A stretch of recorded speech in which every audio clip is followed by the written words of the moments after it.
Why is Nigeria peculiar? What is peculiar about us? Is it our people? Is it our land? Perhaps. Is it also the way we speak English? An English person will say, let me take for example, will say extreme. An American will say end. A Nigerian will say extreme end.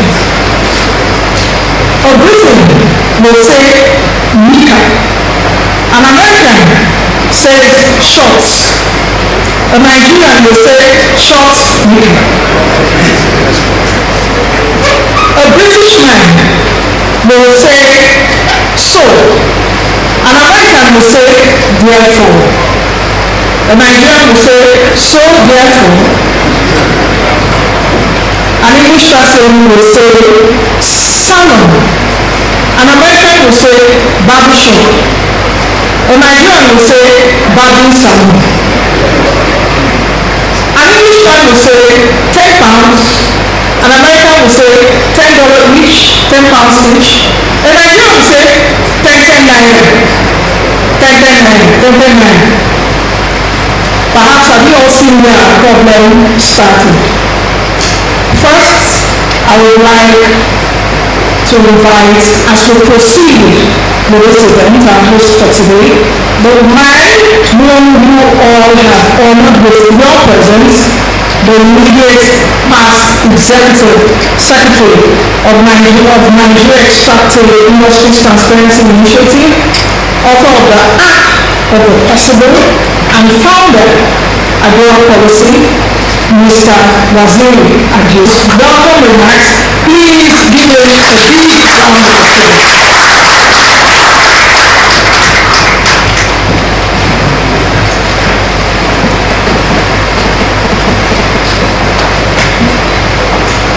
Thank you so much, Chief Nancy Madi. She's actually a chief, a proper chief. Please, Your Excellencies, Your Highnesses, distinguished ladies and gentlemen, please kindly permit me to stand on the existing protocols. My job here is very simple. So on behalf of the African Program of the Carnegie Endowment for International Peace and Agora Policy, I warmly welcome you to this joint and two-part event. We are honored by and grateful for your esteemed presence. Thank you. As part of this welcome, please permit me to quickly do three things. The first is to briefly introduce the hosts of this event. Carnegie Endowment for International Peace needs no introduction to this distinguished audience or to any audience anywhere else in the world. But suffice it to say that Carnegie is one of the oldest and one of the most respected think tanks in the world today. As you know, it was founded in 1910. That's 133 years ago. If my math does me right this morning. In 2021, as in many other years, Carnegie was ranked the #1 think tank in the Pioneer Global Go-To Think Tank Index, published by the Think Tanks and Civil Society Program of the University of Pennsylvania. On its part, Agora Policy is as new can be. I have the solemn honor of being its founder. I started Agora Policy about a year ago, shortly after a 5-year stint in government. And based on a firm conviction that Nigeria needs its own version of the Carnegie Endowment for International Peace, the Brookings Institution, the Chatham House, and a host of others. Institutions that have existed for decades, for generations, for centuries even, and have consistently and studiously served as wellsprings, incubators, and warehouses of policy ideas that have transformed their immediate societies and the world at large. At Agora Policy, we are young in age, but aged in aspiration. You might have come across the many policy offerings that we have been restlessly and relentlessly dishing out in the past few months. the policy reports, the policy insights, the policy memos, and more. By the way, there's a joke that in one of the WhatsApp groups that I belong to, I'm sure some of you might know this artist called Asake. And almost every 2 weeks or so, Asake, will come up with a new banger, so to say. And somebody tweeted to say, Asake, calm down. Is it that you are owing somebody? Do we need to crowdsource money for you to pay off whatever you are owing? So somebody also said, Mr. Agora, what is going on? All these things that you are turning out, week in, week out. Is there anybody that we need to pay to make you to calm down? We are decidedly evidence-led and solution-driven. And we are committed to joining others in finding practical solutions to Nigeria's urgent national challenges. We focus on research, dialogue, and capacity building. It is still very early days yet, but we are grateful to Mercator Foundation for the early support and affirmation in us. To our supremely talented resource persons, some of them are here, and to our esteemed colleagues in civil society and the media space for their invaluable support. And we are honored within these early days also to be invited by Carnegie to host this event. Thank you very much. My second task is to also briefly introduce today's event. As I mentioned earlier, we're here to do two things. One, to present to the Nigerian policy elite the remarkable book by our sister, Dr. Zainab Usman,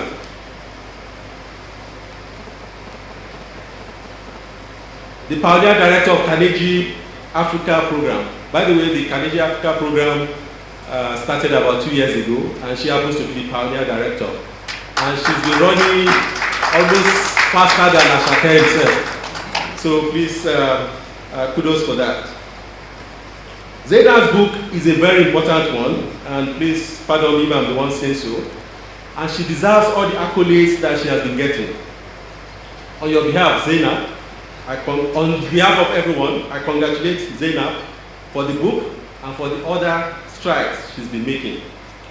Let me also congratulate her parents, Justice Mairo L. Mohammed, retired, and dad.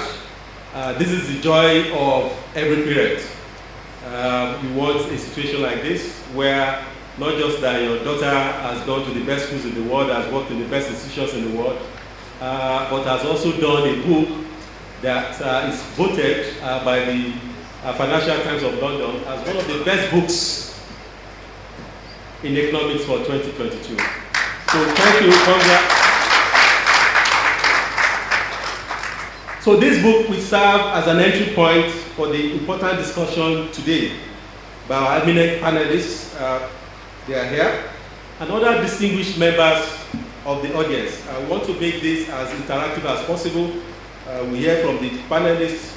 We also have contributions from the floor and also questions and answers. My third task today is to again briefly attempt to set the stage, to frame, if you will, our deliberation here today. And here too, I will make 3 short and obvious points. The first point is that Nigeria's economic performance has been uneven and below par. Zainab made that point, many other people have also made that point. So much has been written about this and the reasons for the undesirable outcome. The Nigerian condition has been well documented and well theorized. But Nigeria's uneven and subpar economic performance is not just about theoretical constructs or frameworks, or just a mere academic exercise, or just a set of raw or stylized data. It's about lives lived and unlived. It has flesh and blood implications for all of us, especially for most of our citizens. And it has political, social, security, and security dimensions that reverberate within and beyond our borders.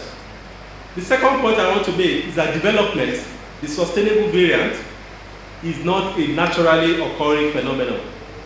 It is created. It is not just about plans dutifully and periodically drawn up, but more about carefully considered choices. The World Bank man is there, they're always talking about choices, and consistently applied actions by political and policy elites. Development is deliberate.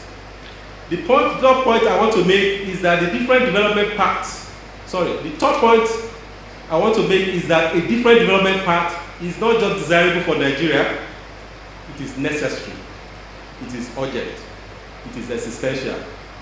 And there can be no better time than now to start that deliberate journey of not just thinking differently, but acting differently, and most importantly, optimally and consistently. I personally look forward to an engaging and solution-centered deliberation today. There's a philosopher that most people here are conversant with, but who will remain unnamed. And he said something, one of the most memorable lines, that the philosophers and historians have merely, in various ways, explained the world. The point is to change it. So please, one of the things I hope we're going to do here today is that we go beyond the usual just causing the dark and moaning about problems to start talking about concrete solutions and pathways to Nigeria's progress.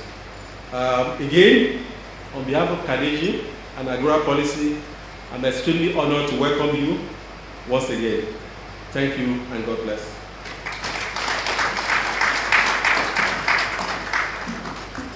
Please, can we make the applause a bit louder than that?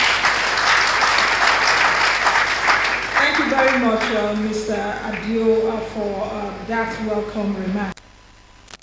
Let's just quickly do a few recognitions.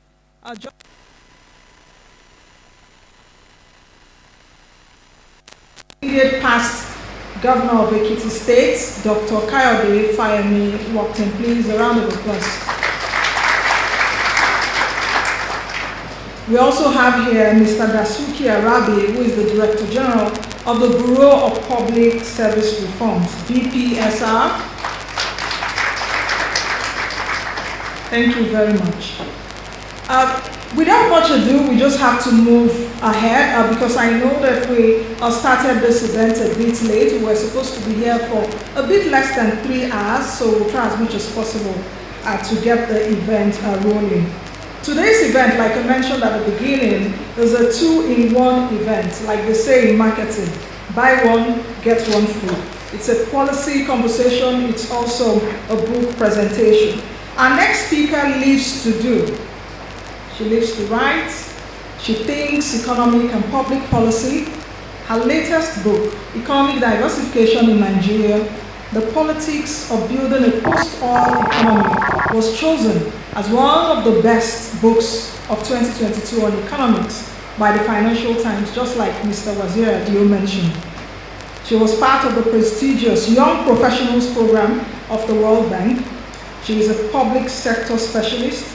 She has utilized her skills and worked on different issues such as policy reforms, social sustainability, natural resources management, disruptive technologies in countries like Cote d'Ivoire, Uzbekistan, Republic of Congo, Tanzania, Serbia, to mention a few, and also consulted for the Department of International Development, DFID. She had worked at the Blavatnik School of Government at the University of Oxford, where she also earned her doctorate. She is the co-editor of the book, The Future of Work. I've read that book, by the way. Your Excellencies, ladies and gentlemen, it is my pleasure to introduce the remarkable author of the book, Economic Diversification in Nigeria, The Politics of Building a Post-Oil Economy. Please welcome, with a resounding round of applause, a senior fellow and director of the Africa Program at the Carnegie Endowment for International Peace in Washington, D.C., Dr. Zainab Usman. I want to be biased a bit. I think the ladies in the room will be prouder than this.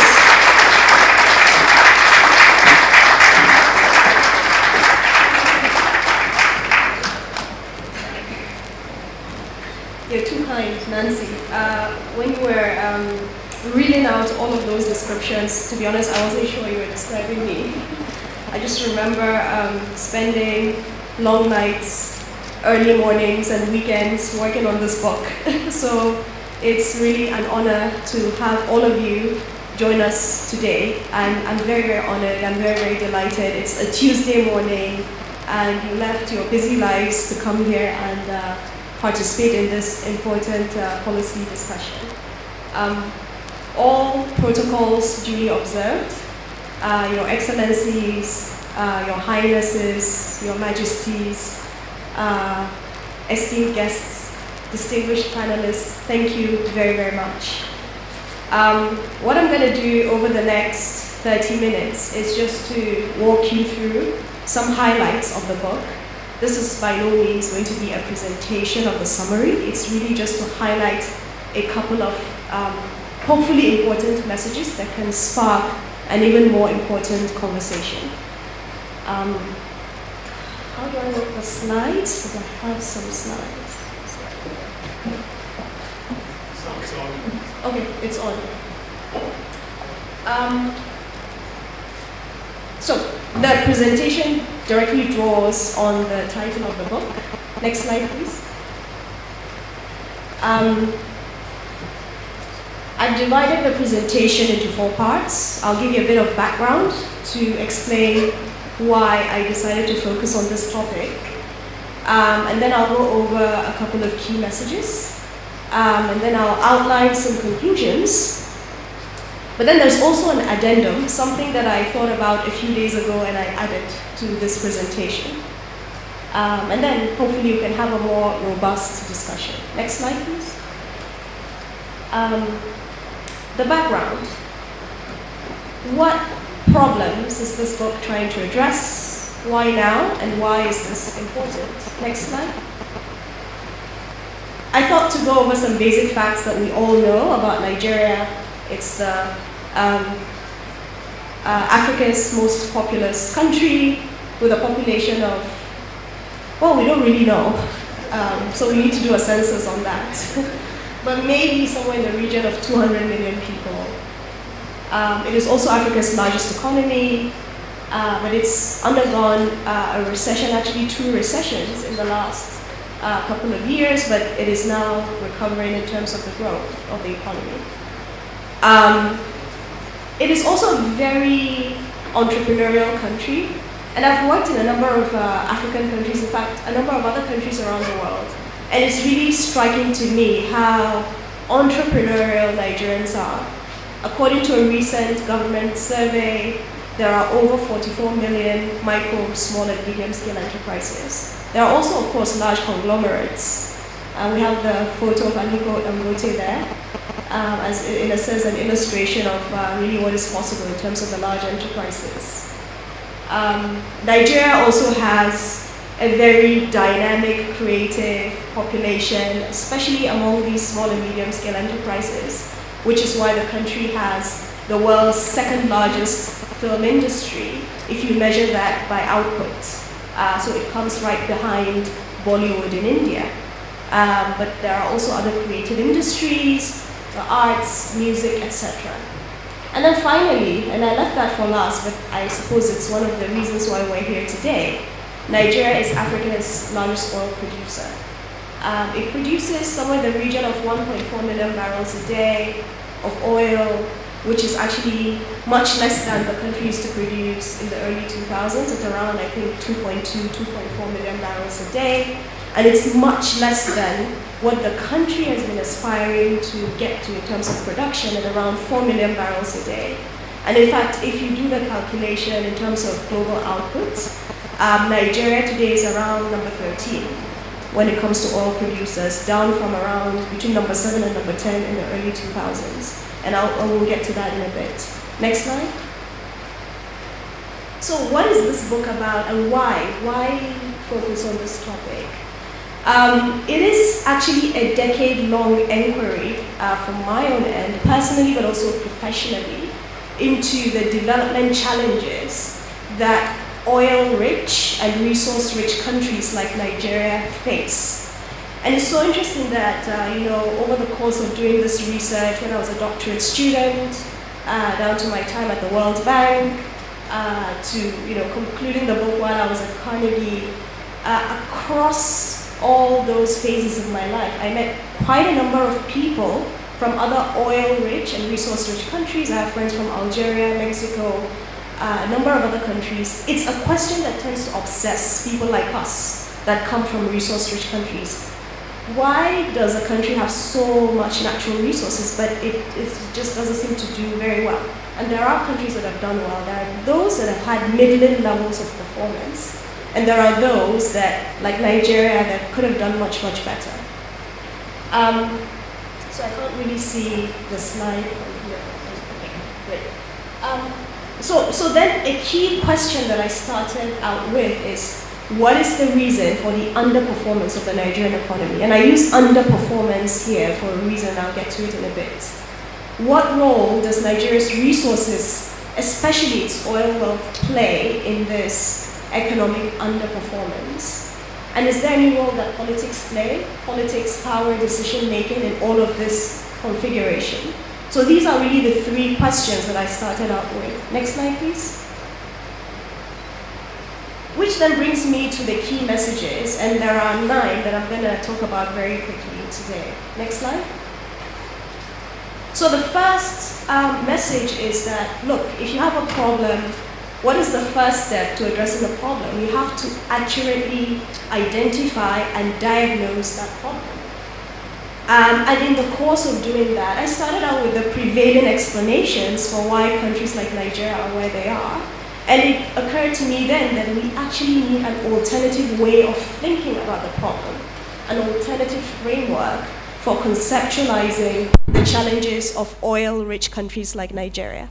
And there are prevailing explanations, right, that they tend to attribute this failure, these challenges to the fact that there are certain inherent characteristics in these countries that prevent them from achieving their true potential. And I want to summarize 2 of those prevailing theories. The first is the idea of there's an oil curse. If you have oil wealth, of course you're going to have economic stagnation, corruption, bad governance, and conflict. And indeed, you see elements of all of those things there.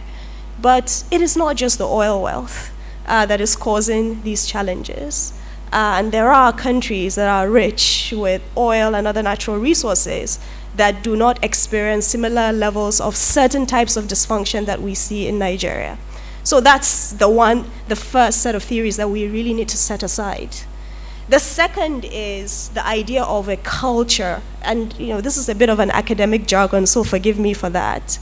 But it's called neo-patrimonialism, a neo-patrimonial culture that in countries like Nigeria, you tend to have a fusion of traditional and modern institutions that result in governance arrangements that are so distorted and so dysfunctional that they are unable to facilitate economic development and economic transformation.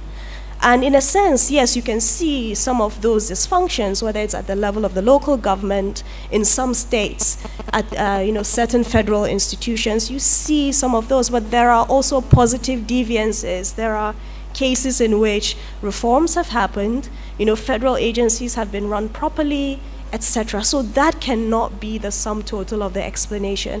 That is another set of theories that we need to set aside. Next slide, please. So if these prevailing explanations are not good enough, they don't really help us really diagnose and understand the challenges of economic development in a country like Nigeria, what framework should we use? And my argument, this is not just a new argument from me, there's actually a growing body of academic literature on this, is that it is actually a country's political settlement that shapes policy making and then affects economic outcomes. And let me try to break this down a bit. So in the case of Nigeria, the central challenge of economic development is the country needs to, I actually can't see properly, so let me come here.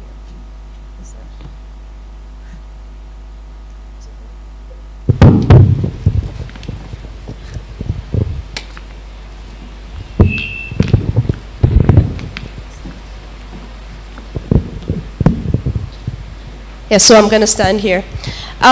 It is the country's central development challenge is the diversification and transformation of the economy. And this challenge lies at the intersection of politics and policy making. And you could say, yeah, well, but that's obvious. It is, but sometimes that's not how it's conceptualized. So you need to really be able to identify what the problem is. But then we get to the factors causing the problem or underlying the problem. And this is where we get to the political settlement. It is actually an unstable political settlement or an unstable distribution of political power among groups, among individuals in Nigeria. We can get to that in a bit more detail. That causes Nigeria's leaders to be in a perpetual state of crisis management. And this is not something that I'm pinning on any one administration or one person. No, it's something that has had remarkable historical consistency throughout the country's history. In this state of crisis management, the focus tends to be on reforms that are easier to do. They're not easy reforms, but they're easier to do. Macroeconomic stabilization, restoration of growth, selective public sector reforms, tax reforms. Those are things that when you're really, really desperate, you have to do them. They're easier to do than the systemic structural reforms that tend to be more difficult around the world. Land reforms, agriculture, civil service reforms. Those have not happened. Those are things that Nigeria has struggled with, even in the best of times.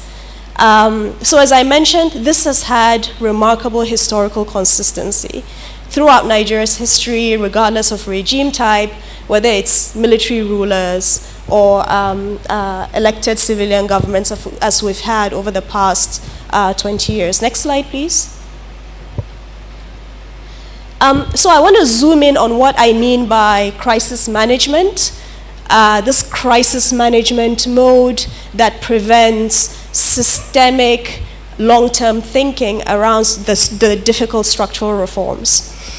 In the 1990s, Nigeria experienced what is called a lost decade of growth. And as you can see on the chart on the right-hand side of the slide, it starts actually from the year 1991. Growth at the time between 1991 until around 2000 averaged around, I think it was 1 or 2%. It was actually way below population growth, which is the flat line in green. Nigeria experienced a lost decade of growth at the time, and a lot of us remember the 1990s. They were very difficult. But then following the transition to democratic rule, there were reforms that started to happen. The balance of power became a bit more stable. And again, it's something we can discuss in a bit more detail, what I mean by balance of power. It became a bit more stable until around the year 2010. And at the time, growth recovered. And you can see the blue line on the chart on the right-hand side of the slide. Growth shot up. It actually averaged around 7% per annum until around 2010. And from 2010 to 2014, 2015, it averaged around 5% per annum. So what you find is you can, plotting. Even when policy reforms are implemented in a best case scenario in Nigeria, they are only able to drive growth for a certain period of time before that sputters, right? So when policy reforms happened in the early 2000s, and there are actually quite a number of people in this room that were part of that process, so maybe we'll hear from them.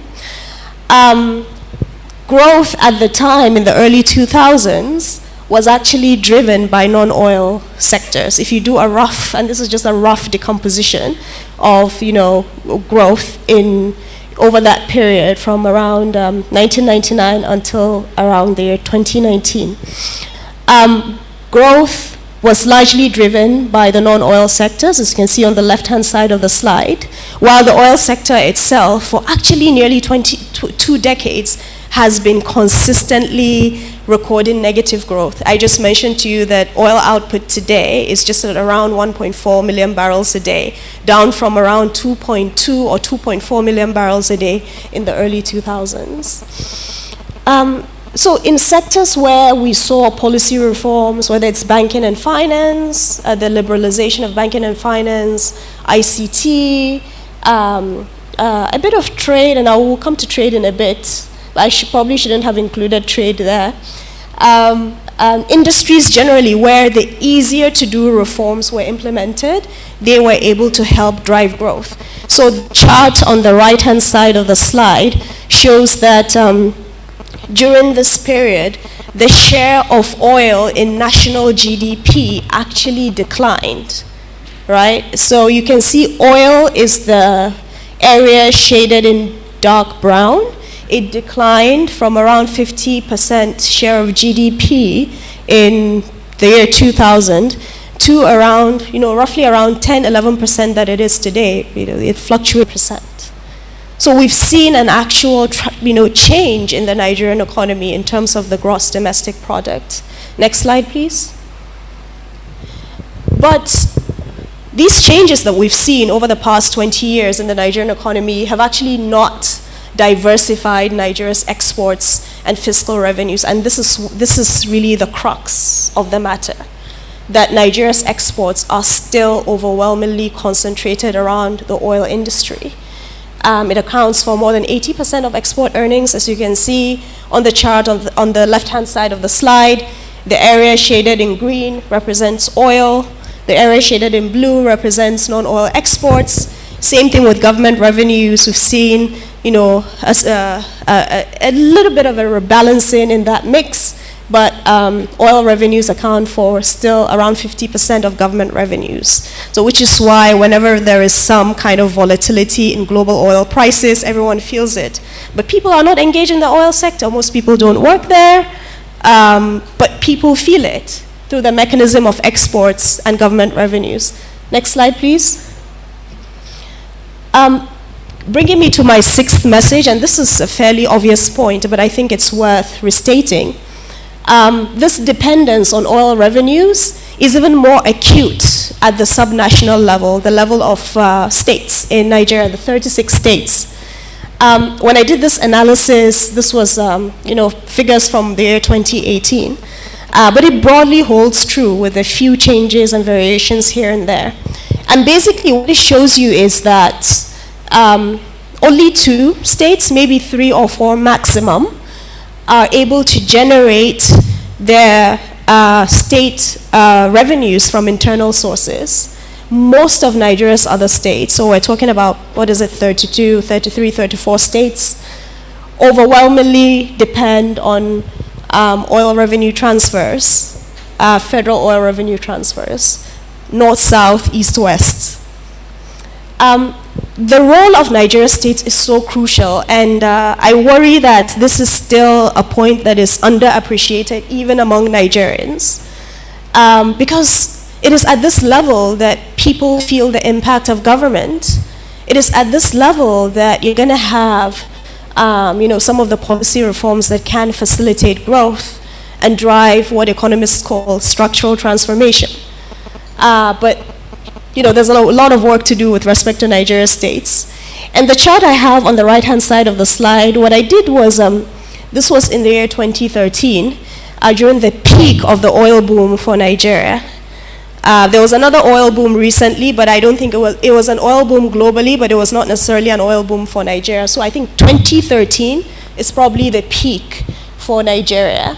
And at the time, the budgets of some Nigerian states actually exceeded the GDPs of some African countries, from Cabo Verde to Central African Republic to the Seychelles, Comoros. So these states are very, very important, right? And we'll come back to this in a bit, but I thought to present this snapshot.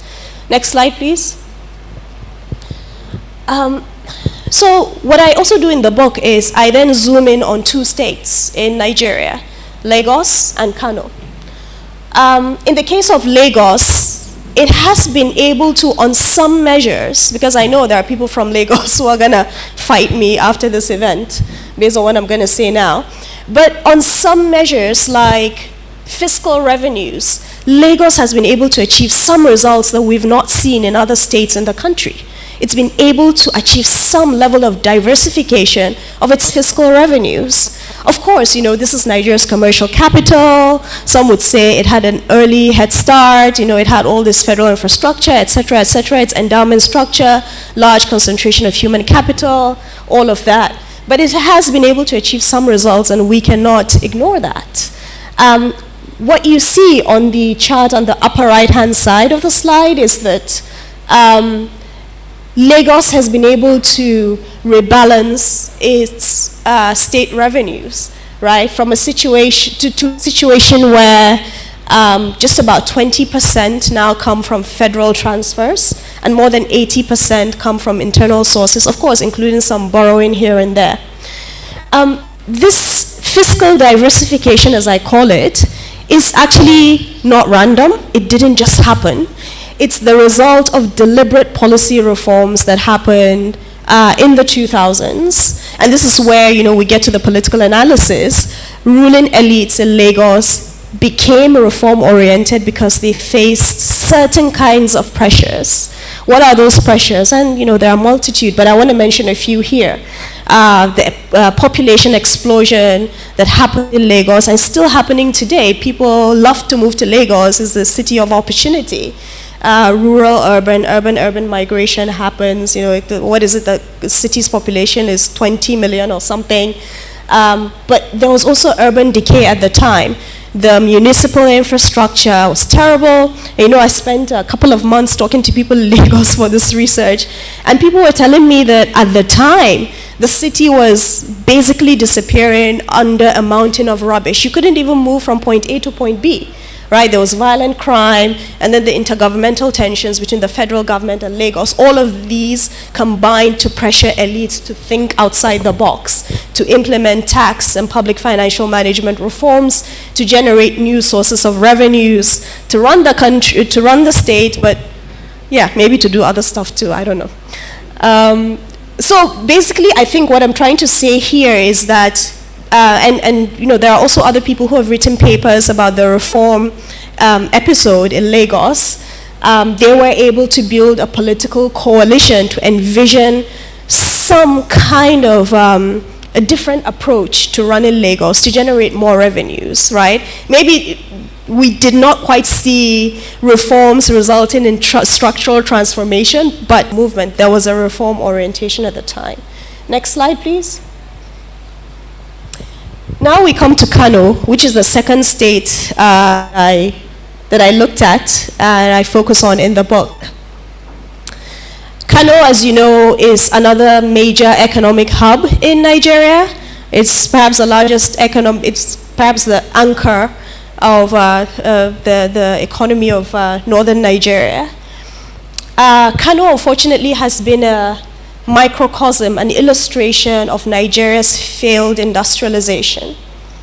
Let me explain what I mean by that.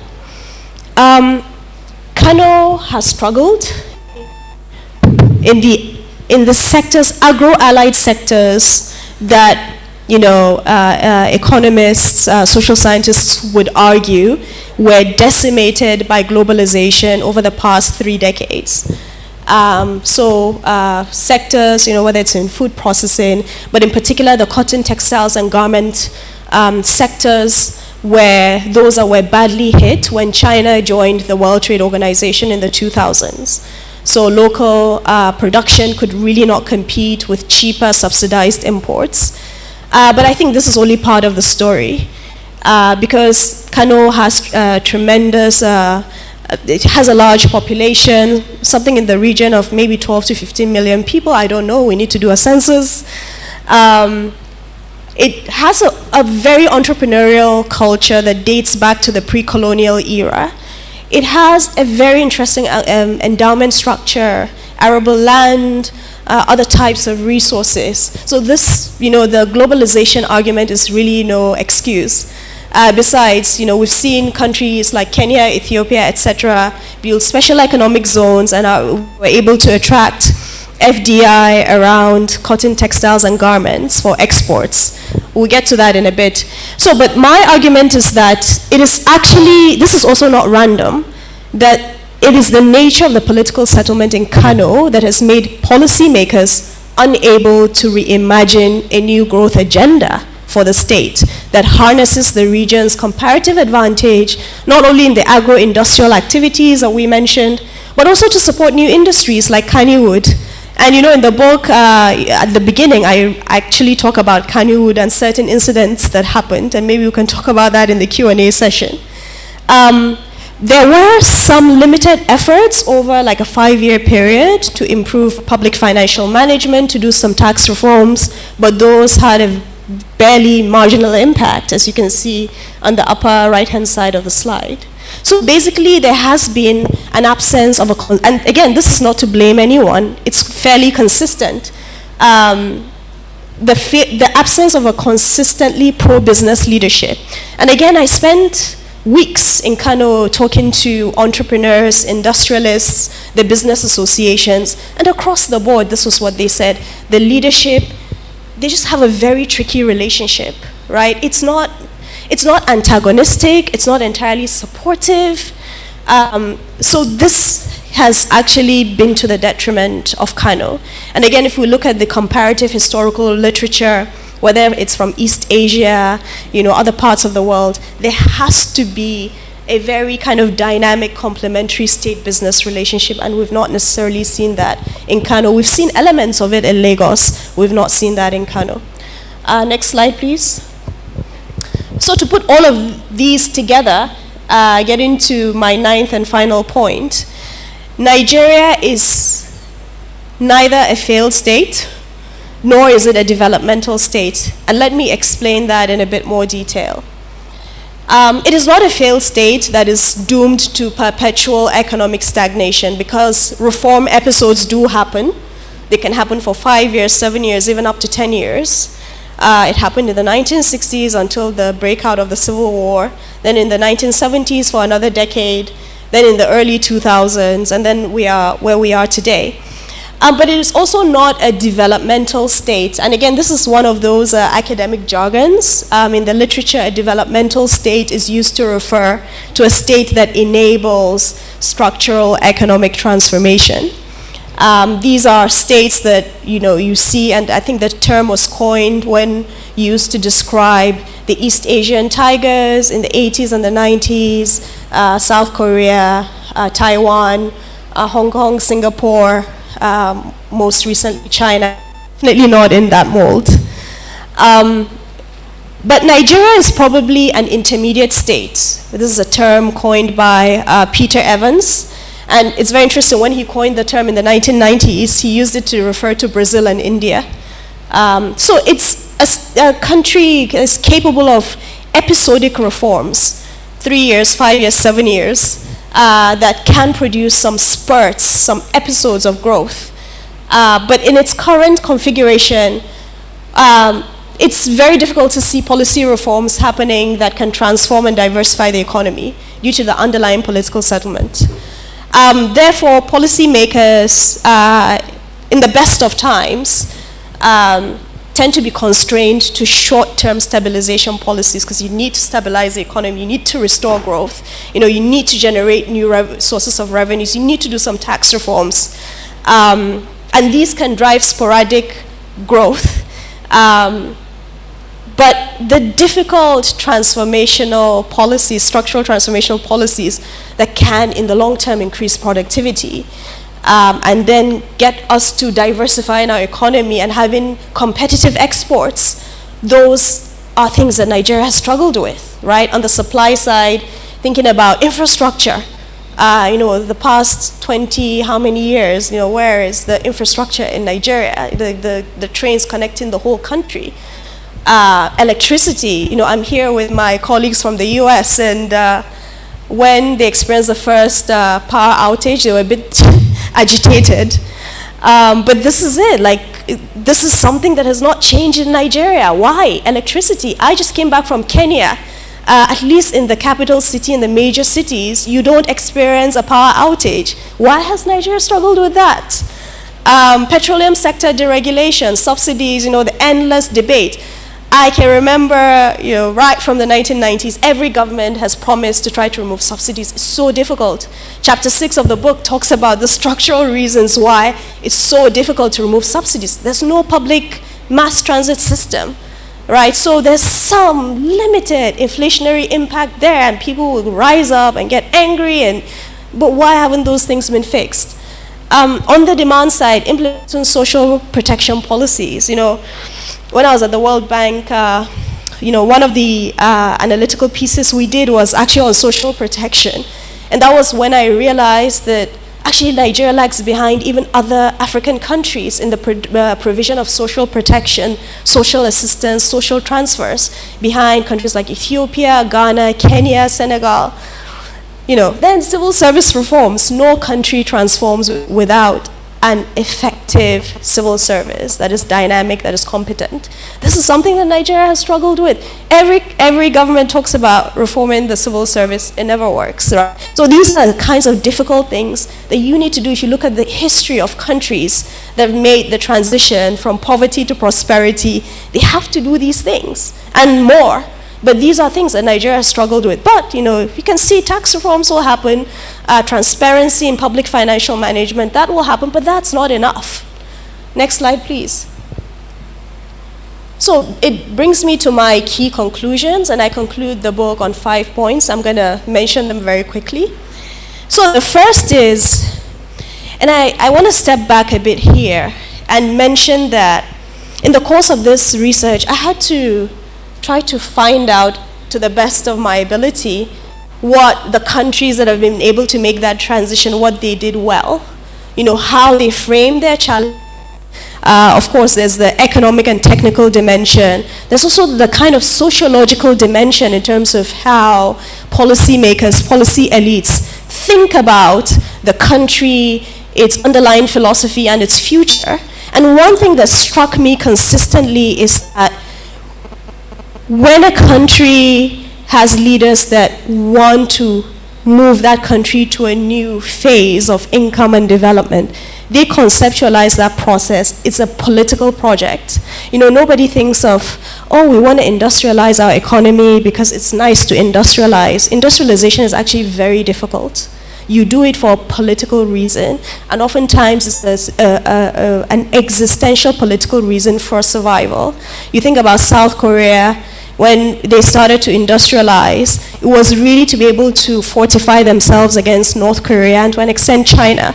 You think about Singapore. I know a lot of people here have read Lee Kuan Yew's autobiography. They had the looming specter of Malaysia. They had that rivalry with Malaysia. Taiwan too. Taiwan is kind of an autonomous province of China. So again, that looming specter of a big, scary neighbor. Across the board, it's like that, right?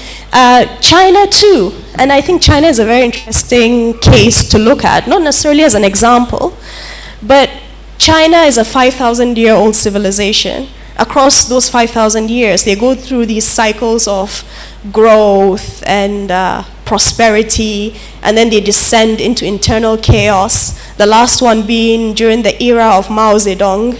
And then you had Deng Xiaoping, who wanted to bring the country out of that chaos, right? So I think there are some lessons there for Nigeria, that there are very, very potent threats to the country's survival, and a transformation of the economy should be essential to keeping the country together, to making sure that the country survives. The second point is there's an absolute need to stabilize Nigeria's volatile balance of power. And I think this is something that I haven't gone through in a bit. In detail, I explained it more in the book. But this is the crux of the matter. The balance of power is highly unstable. So there's no, there's no room to have that orientation for long-term structural reforms. So that balance of power needs to be stabilized, I think, with some kind of systematic power sharing mechanism to reduce the volatility of political competition. And then the third point is that there needs to be a shared vision for transforming the Nigerian economy. And on this, I think I want to move beyond policymakers and leaders to focus on intellectuals and policy elites in Nigeria. The quality of the debate is really uninspiring, to say the least. There hasn't been a debate for the longest time on the balance of the role of the state and the market in the country. That happened in the 70s and in the 80s. People were publishing all of these things. You don't see that now.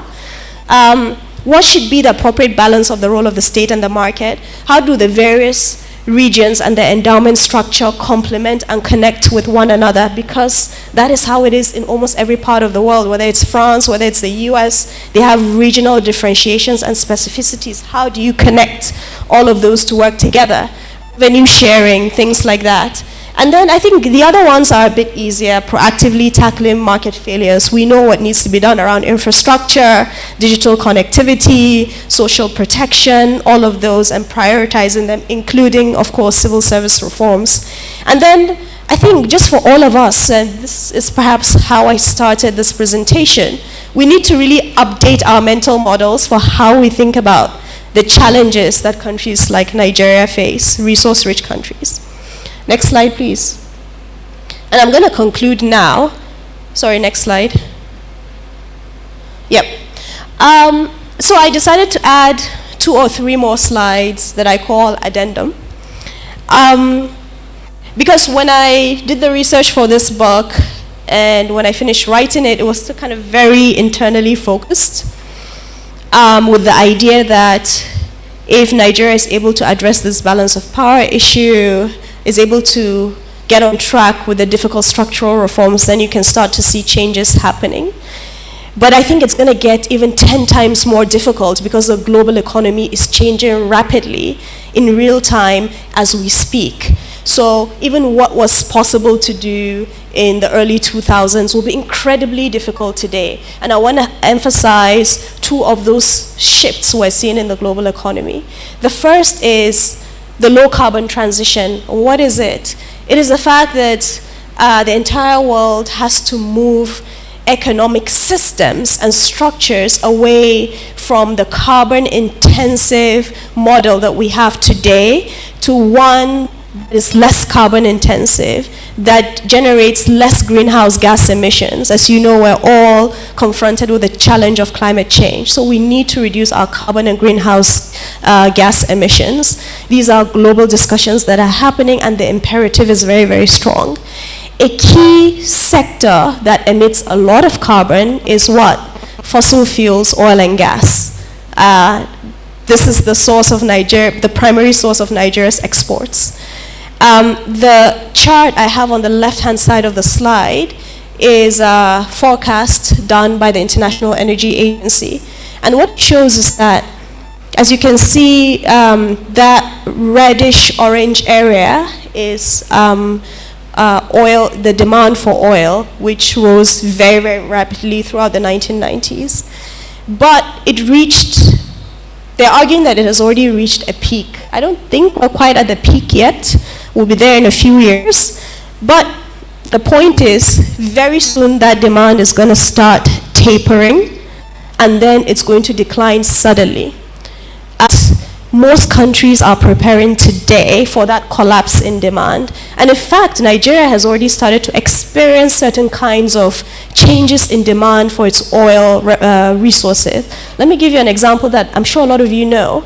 In 2011 or 2012, the demand for Nigeria's oil from its major importer, the United States, collapsed completely when the US became sufficient with its own domestic oil production. Today, Nigeria's major market for its oil is India. But what is happening with India? India is now getting discounted Russian crude. It's very possible that the demand from India will start to shift, even before what we see there starts to happen, right? So this should be a new imperative for Nigeria to do things differently, meaning that you have to think of new ways. We have to think about export competitiveness of all of the dynamic things happening in the economy. How do you translate those into exports? What are the new markets?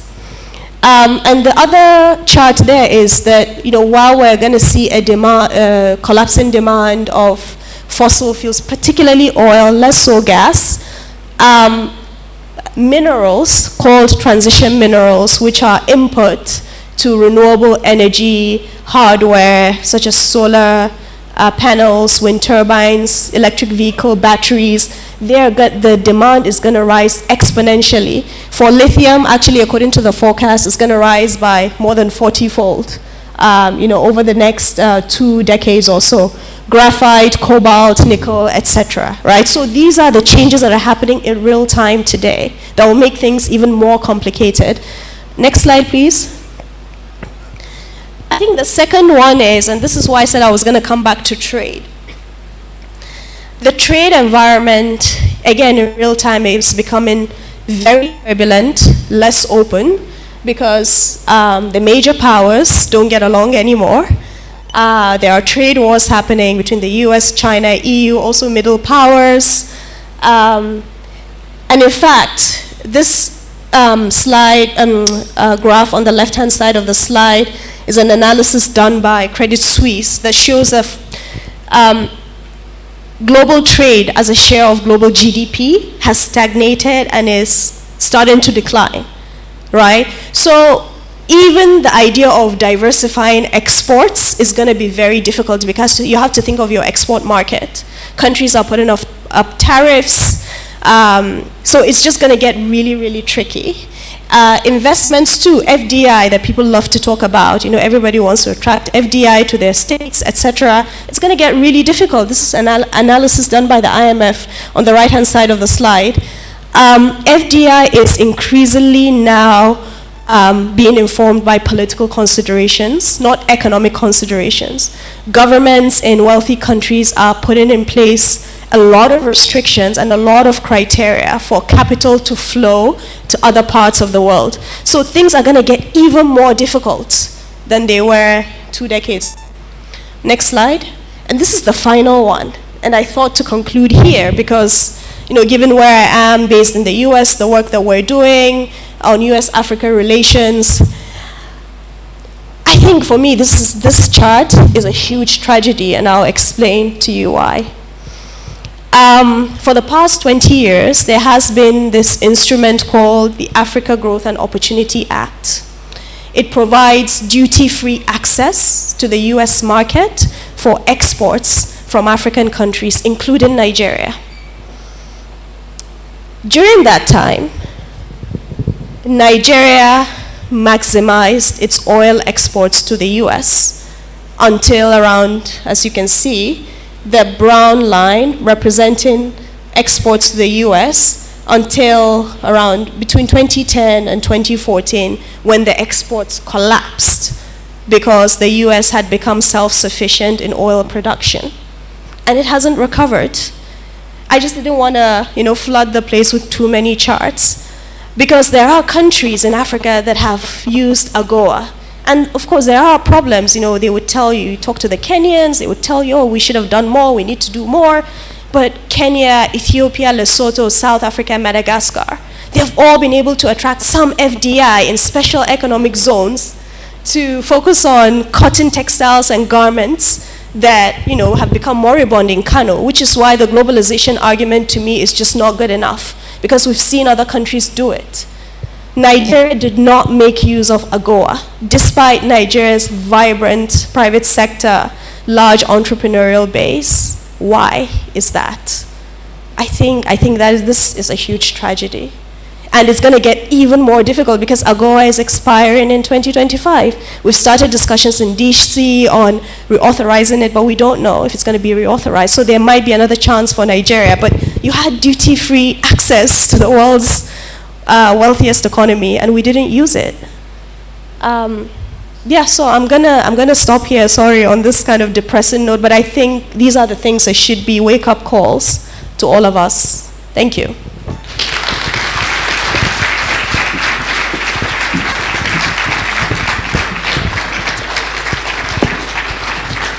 Please, can it be louder than this for Dr. Zainab Usman?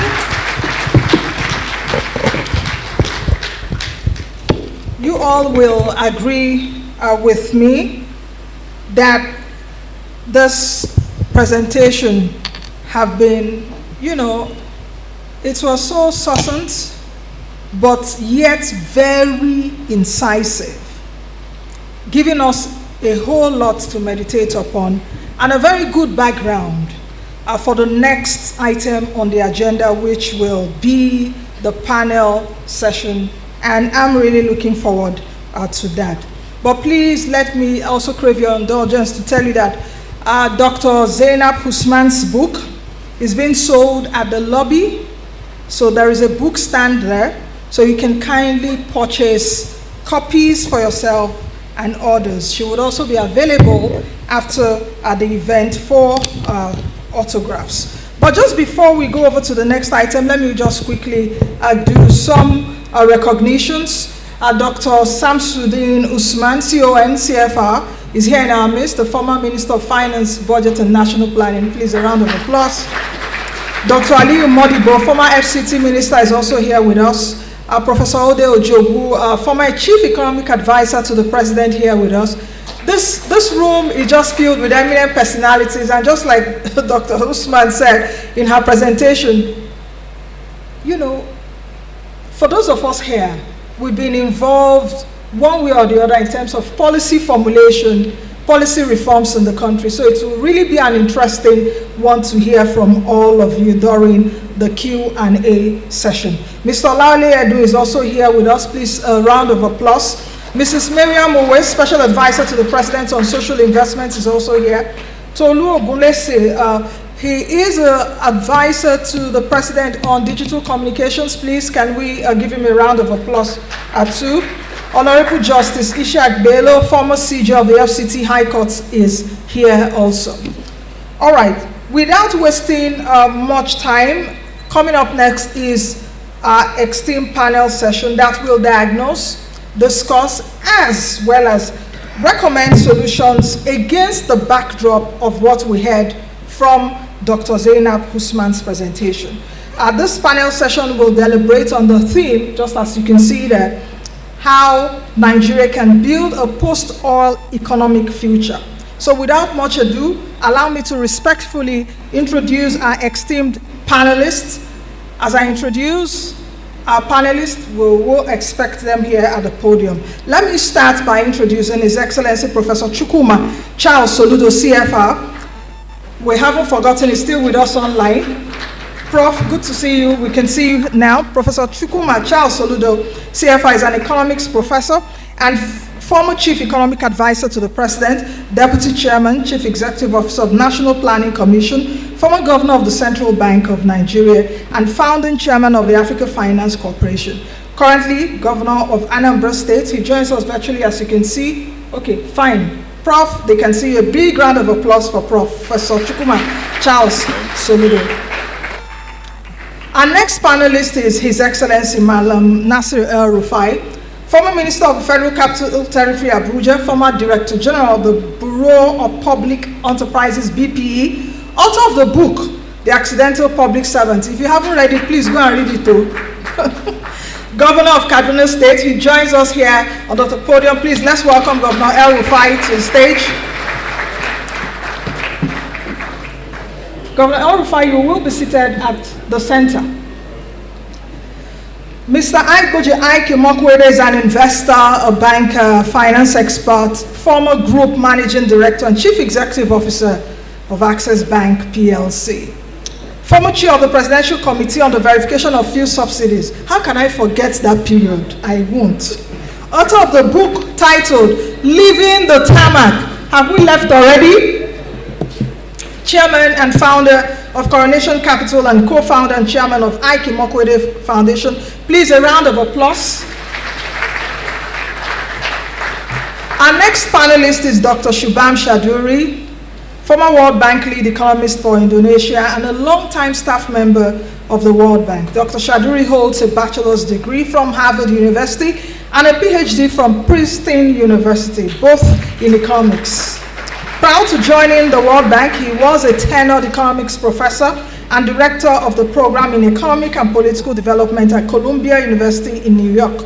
Dr. Shubham Chowdhury is currently serving as the World Bank Country Director for Nigeria, where he develops and implements the country's partnership framework, provide customized solutions and policy advice. Please, a round of applause for him.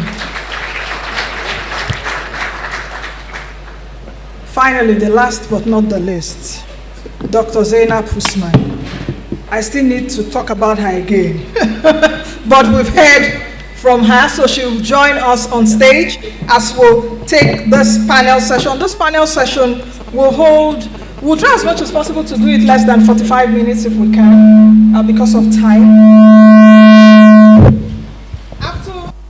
After which we will have 25 minutes of special interventions for many of us here in the room. We would also like to get your perspectives about what you think about Nigeria's growth and development. So we would also be having 40 minutes of the Q&A session. So it's really going to be interesting. I'm looking forward to getting to hear from Khalifa Muhammad Sanusi II during the special interventions, Governor Fayemi, Special Advisor Miriam Owais, and a whole lot of you in the room. So I guess we will begin now.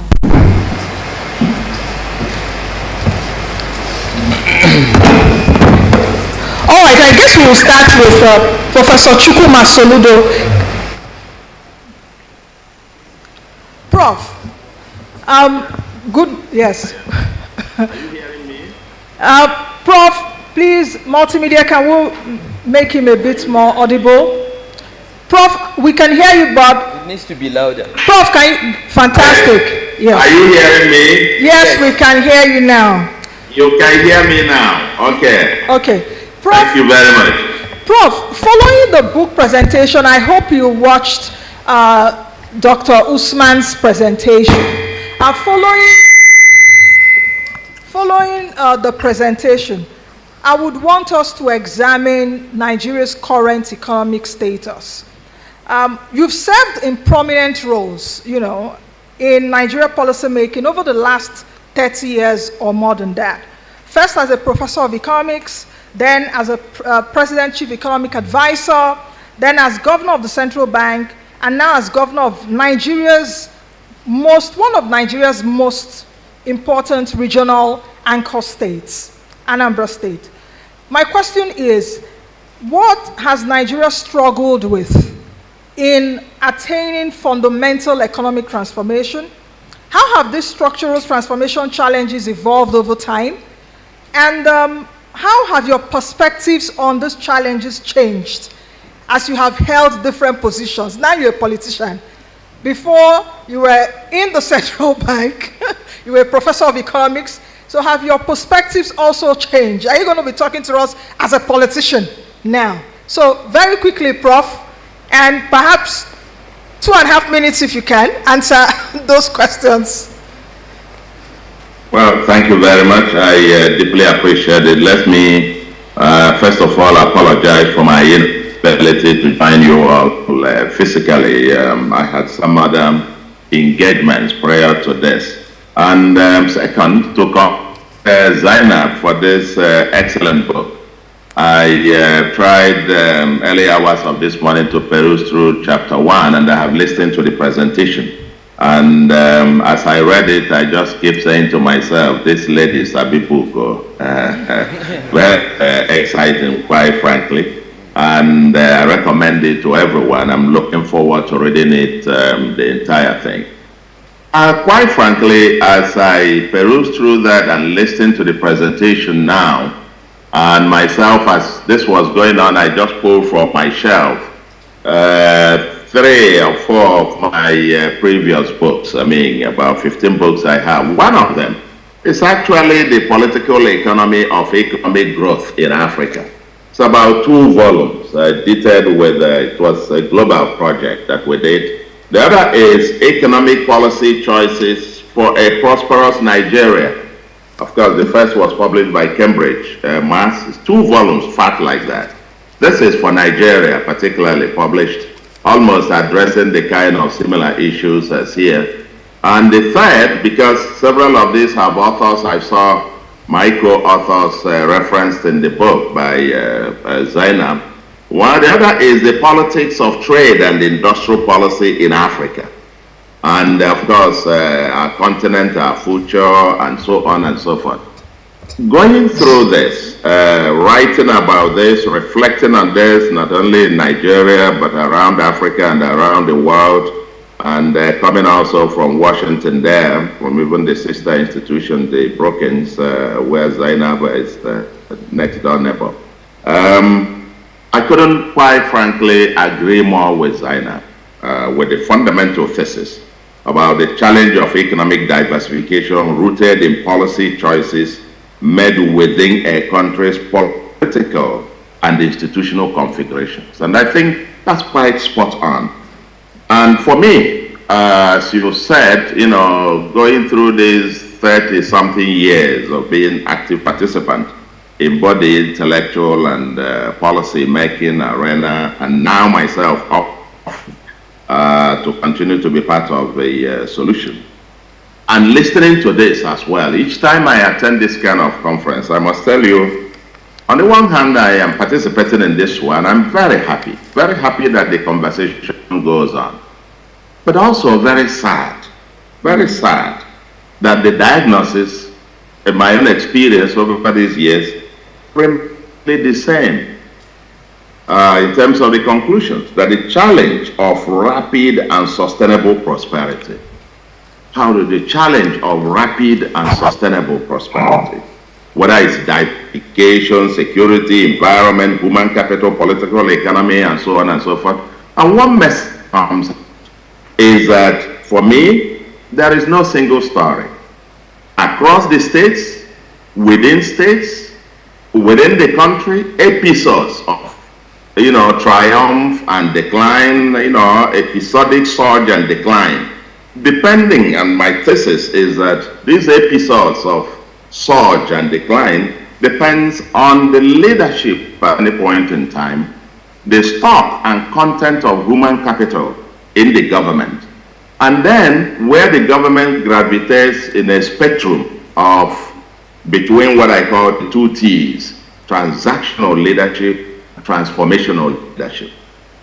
Over the decades, you will find our leadership and performance and reforms gravitating between these two spectrums, one extremes of the extremes. Depending on where we are, we have either up or we go down, so to speak.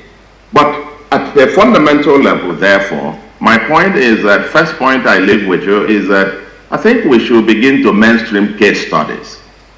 Let's study those periods when we did it well.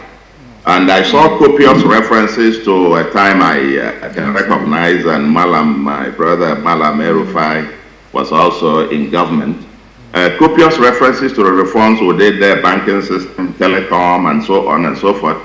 And the economy grew on average of 7% year in, year out over the entire spectrum.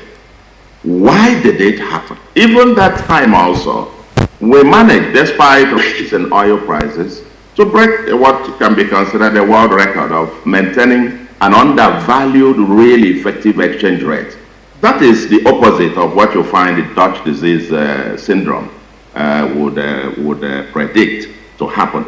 And we grew reserves and so on and so forth. So we need case studies of when it worked to understand why and how it worked, the kind of leadership, the kind of team, and the kind of orientation that made it work in spite of all the Nigerian and all the other things that we say. Let us celebrate more of what works, and then be able to, call out the ones that don't work and when and how they don't work. So that's my first point. And second and the last, since we don't have time. So make the point that if we must, as I identify the challenge over time, sadly remain the same, of what I call rapid and sustainable prosperity, which economic diversification, in my view, is one of the ways to it. For us to do that, in my view, the speed and sustainability, then institutional reforms, institutional change is key. Yes, politics dominates economics. We know that. If we don't tame the politics, if we don't produce what I call productive politics, rather than the consumption-oriented, almost rent-seeking kind of distributional politics that has dominated over time, we're not going to be able to achieve both speed and sustainability. For example, I know that I believe that institutions, and that's part of one of the many lessons from these books that I reference in terms of my previous works and the involvement in government, is that institutions can define and circumscribe politics and hence policy choices. Problem is our oil rent. It's about the institutions we've designed around it, and I will share one with you. For example, we have diagnosed and diagnosed and diagnosed. The problem now is to change it. And let's start from somewhere. And Zainab, I'm sure, as your intellectual level in terms of how, it's not, our major problem is not much about what is the problem. It's to do, but how now to do it, dealing with the politics of it, how do we tell politics? And I give you a quote. I love this quote from the APC Manifesto 2015. And it says, and I quote, "A change agent, APC intend to cleanse our closet to halt the dangerous drift of Nigeria to a failed state with a conscious plan for post-oil economy in Nigeria. To achieve this laudable program, APC government shall restructure the country, devolve power to the units with the practices of federalism, and eliminate unintended paralysis of the center." I thought they were talking about moving towards competitive and compassionate federalism. The question, therefore, for me, let's start here. From 2015 to now, it hasn't happened. It's not, so we can't get onto this. I mean, every day again, we get onto what is. They put their finger on what the problem is. There is an obtuse, largely inefficient concentration of everything at the center. Okay. If you don't have the units, competitive federalism, many of these things about diversification, and we don't have time, I can write you a book about how the incentive structure today, the alignment of solid minerals owned by the center and the state owning the land on which, beneath which you have the solid minerals, the incentives around industrialization are completely whacked, that you're not going to have anything. But let me leave you with this question. Okay. This question. Prof, can you hear me? And I think it might help us. Let me just put this question as a question. Okay. When we compare countries and talk about how they should do, I'm sure Zainab and others in the and your research might help us more on answering about how many multi-ethnic, multi-religious, large developing countries with multi-party democracies and electoral cycles every 4 years, do you really have a political elite that focuses predominantly on long-term sustainable transformation? Okay. Without focusing on the short-term and so on survival politically. I have quite a couple of other things, but let me leave it here. Prof. The question is the how. Okay. This is where Prof.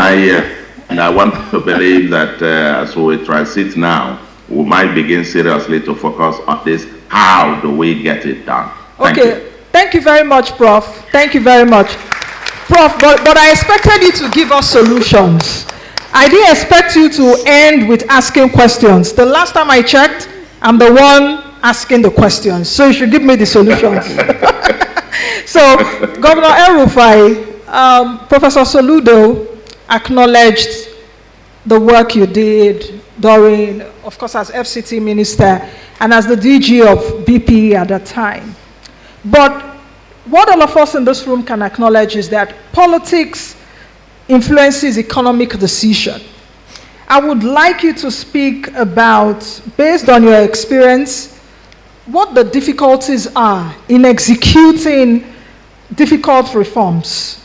How can a consensus be achieved and sustained on the critical agenda of economic transformation? If we take a look at, for example, the issue of fuel subsidy has been on for many years. I remember Khalifa is seated here. I remember those days, Khalifa and the former Minister of Finance, Okonjo-Iweala. I interviewed them then. It was removal of subsidy. We're still talking about it now. How many years? 11 years again. So how can a consensus be achieved?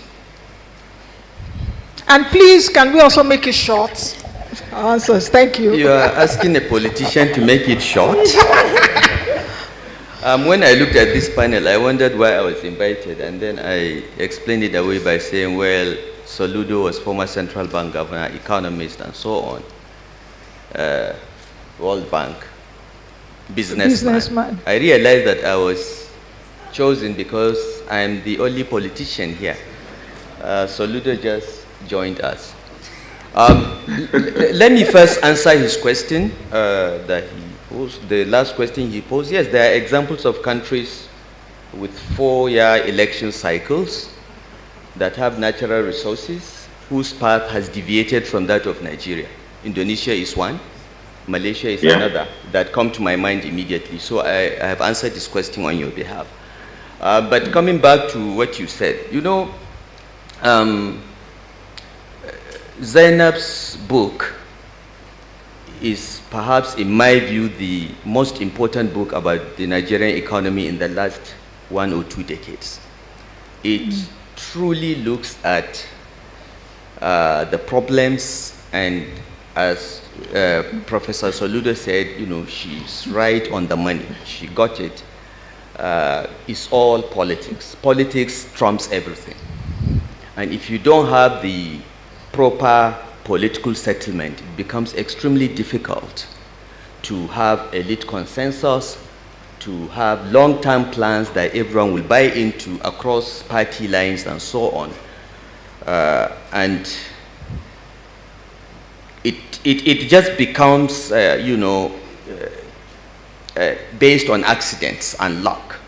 I was part of that one accident that everyone is talking about, the second term of Obasanjo and the aftermath, when we exited London and Paris clubs, we averaged 7% annual GDP growth for a long period. And Professor Soludo's suggestion that perhaps we should not despair, but look at that period and see what did we do right. Because it means Nigeria can do it. We can replicate this. It was all Nigerians, and it was a Nigerian president. It was a 4-year election cycle. But we're able to do so much in that period and laid a solid foundation for our successors. But something went wrong somewhere. I think there is a need to study that and then understand it. We can talk about it, some of us that were part of it. We can talk about it in a few words. I think political leadership matters. If you don't have political will to take very difficult decisions that may be unpopular in the short term, but solves long-term problems that the rest of the people may not see, but you know it has to be done, then you are in good shape. Secondly, if you have political leadership that is legitimate and strong will to pursue difficult decisions, you need a competent team. You need a solid team. The Nigerian cabinet consists of something like 40 ministers. You don't need more than 10 solid ministers to move the entire cabinet along. And what Obasanjo did in his second term was to pick a few of us that had no political ties, but had a track record either in the private sector or development community and so on, and put us together and said, I want to get debt relief. Okay? Do whatever you can to make sure we get debt relief. This was the crisis that compelled Obasanjo in his second term to focus. And this was what gave us, as the economic team, the leeway to do anything we wanted. There was nothing we take to Obasanjo that he would not approve, because he wanted to go down as the president that eliminated Nigeria's foreign debt, which has been an albatross for 2 decades. And Ngozi gave us the leadership. She assembled the team. We were all technocrats. We were not political. Obasanjo handled the politics. He backed us up. And that's why we're able to do what we did, okay? We were lucky oil prices started rising, but we saved the excess revenues. We ensured the exchange rate was actually undervalued. You know, the team was very disciplined.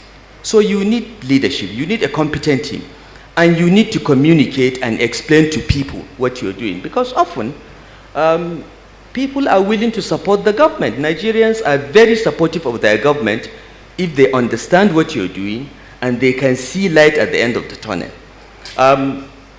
So to me, this is an outline of what we should be looking at. But this issue of political settlement is a very important issue, and we must come back to it. And in very practical terms, okay, we have to, as politicians, as political leaders, face our problems and be realistic about our problems, have realism about our situation, and be pragmatic about our solutions. And then we should agree across political divides, focus on those solutions, and just get on with them while explaining to the people what we're doing, why we're doing what we're doing. In my view, and Soludo mentioned, read excerpts from the APC manifesto of 2015, which we wrote, and we are committed to it.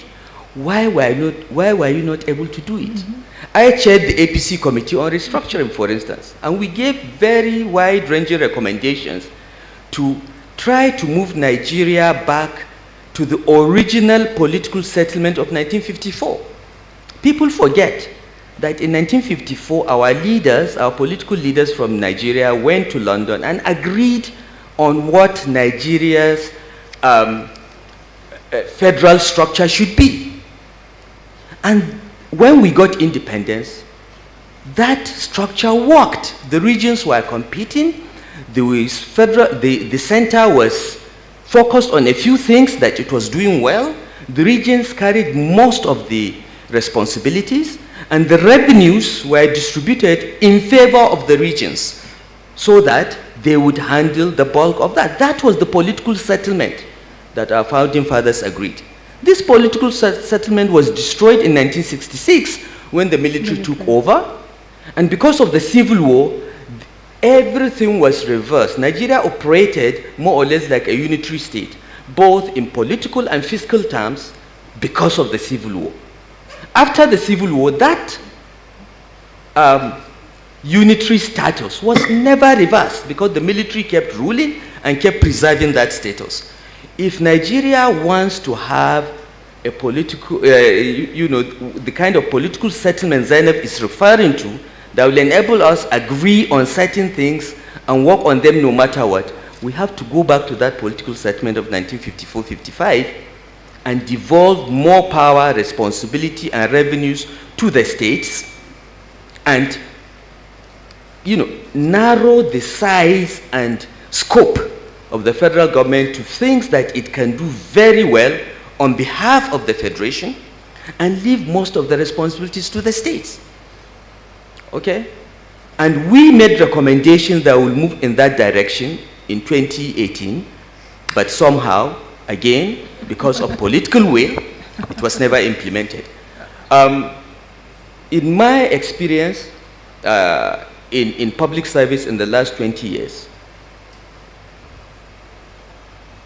the biggest impediment to implementing policies or even formulating sound policies and so on is the nature of our politics.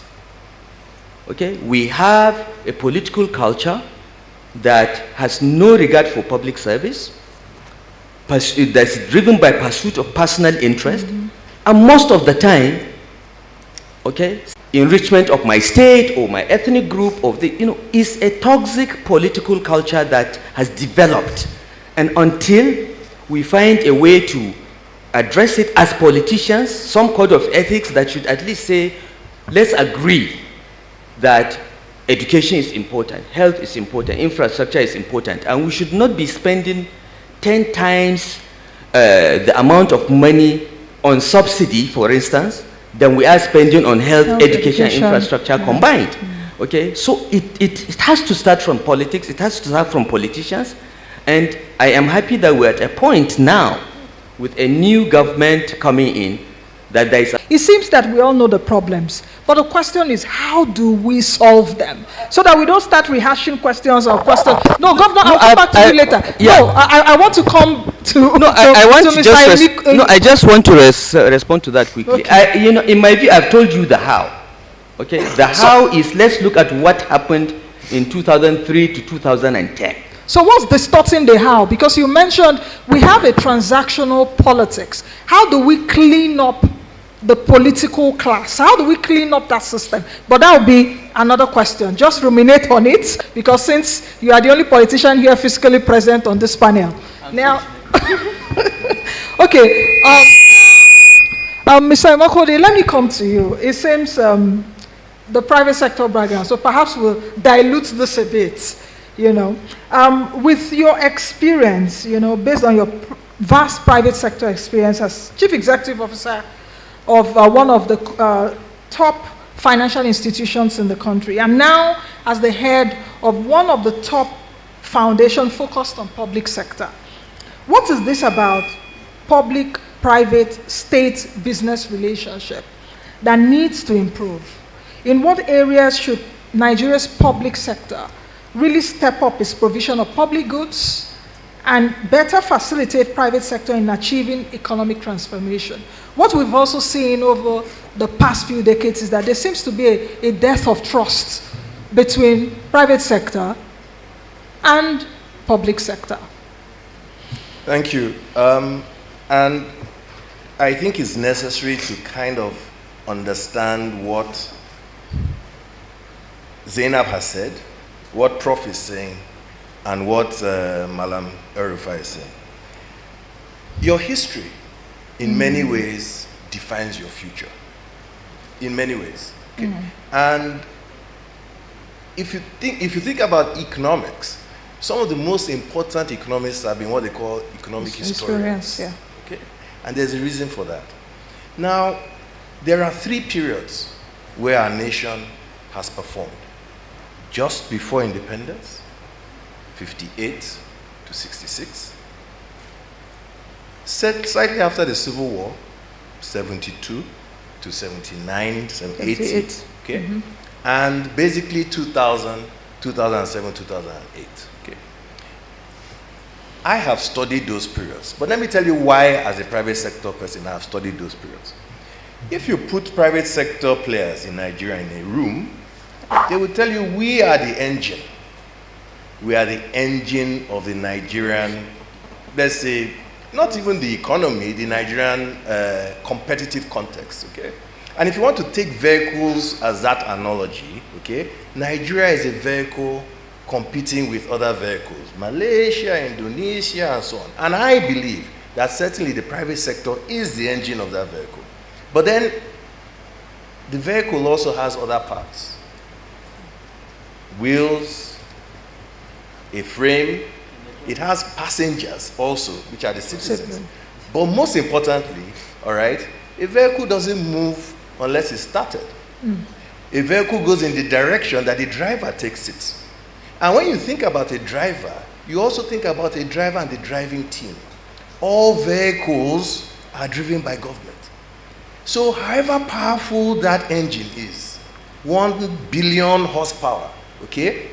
If your driver doesn't have the capacity to handle the car, right? That's what's going to dictate how far you move and how fast you move. Now, let me also tell you something. It's not one person, it's not a president, it's a government, okay? So if you think again about the analogy of the vehicle, think about all those civil servants you take for granted, those public servants, and imagine that they all have the power to pour fuel into that vehicle. It could be a diesel engine. They pour petrol inside. You see it now? Aha. Okay? All right? They don't know that there's a cliff in front. Okay? However powerful the engine is, going to drive over. And the problem is this. If we go back in history, there was a consensus that came out of an enlightened understanding that for Nigeria to work and perform, that every other nation that has performed has, is that you must have equal capacity in the public sector and the private sector.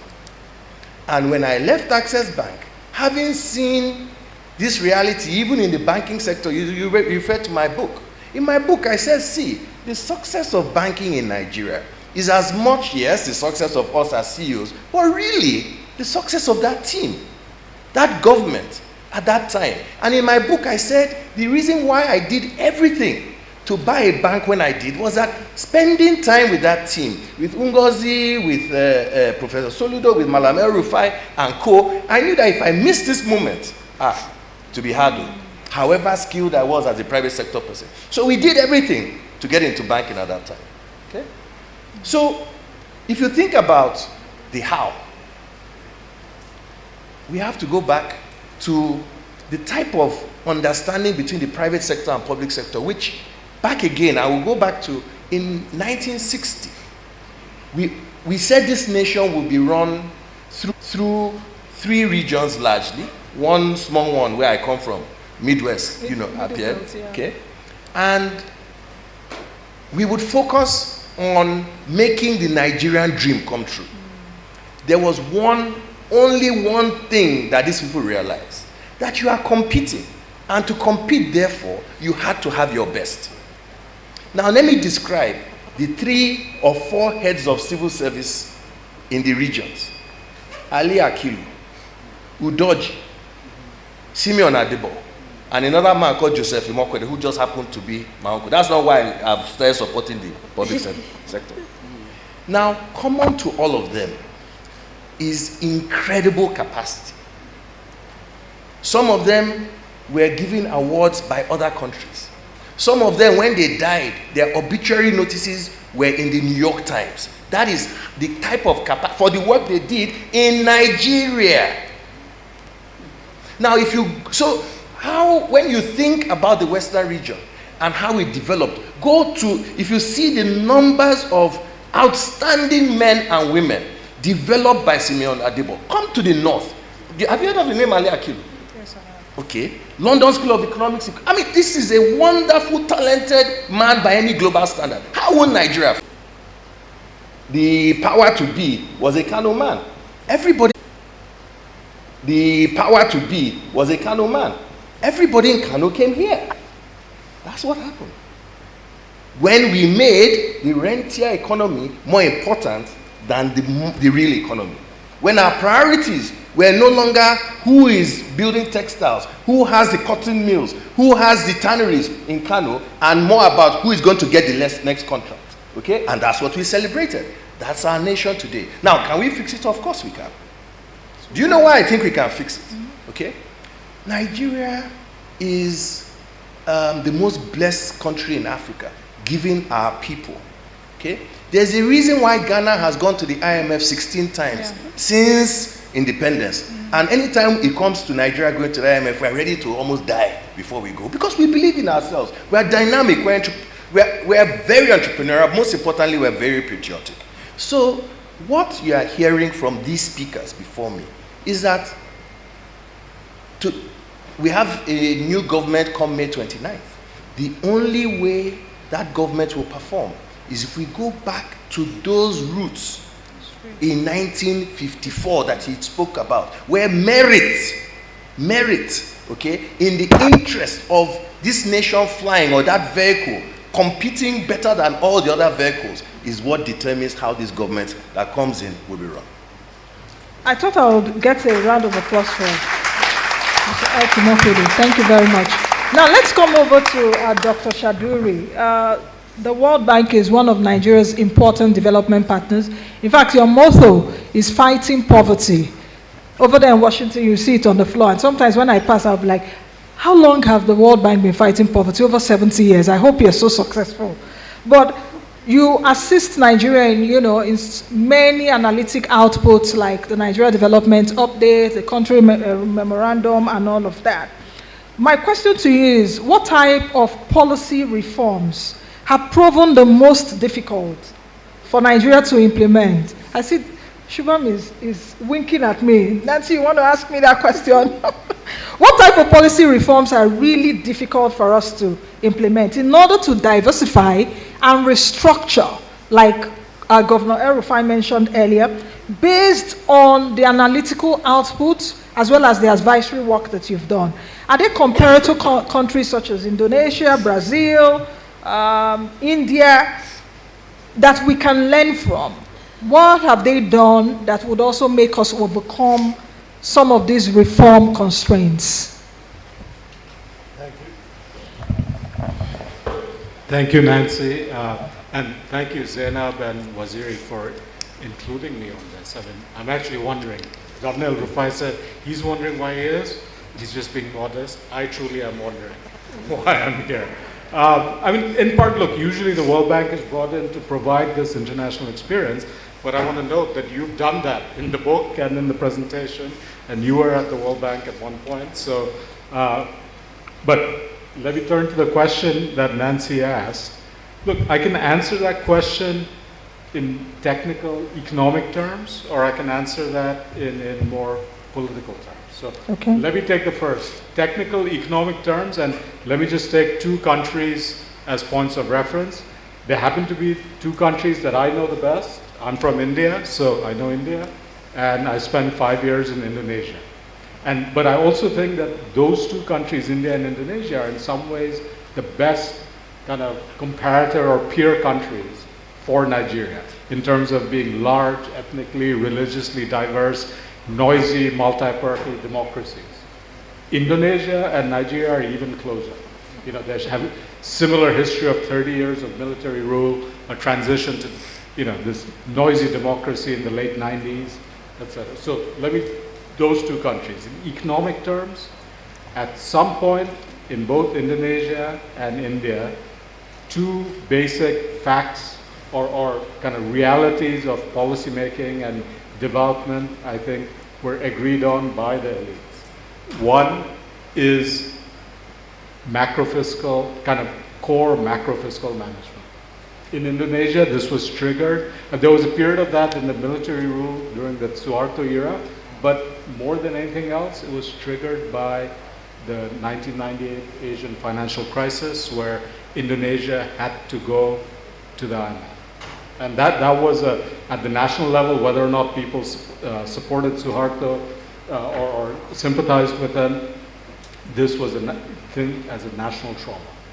And since then, if there's one thing that the political elites agree on, it's the need for proper macrofiscal management. Does not mean, you know, everything's solved, but that one thing that we are not going to get into that kind of macro-fiscal crisis again is something that's shared by all the elites.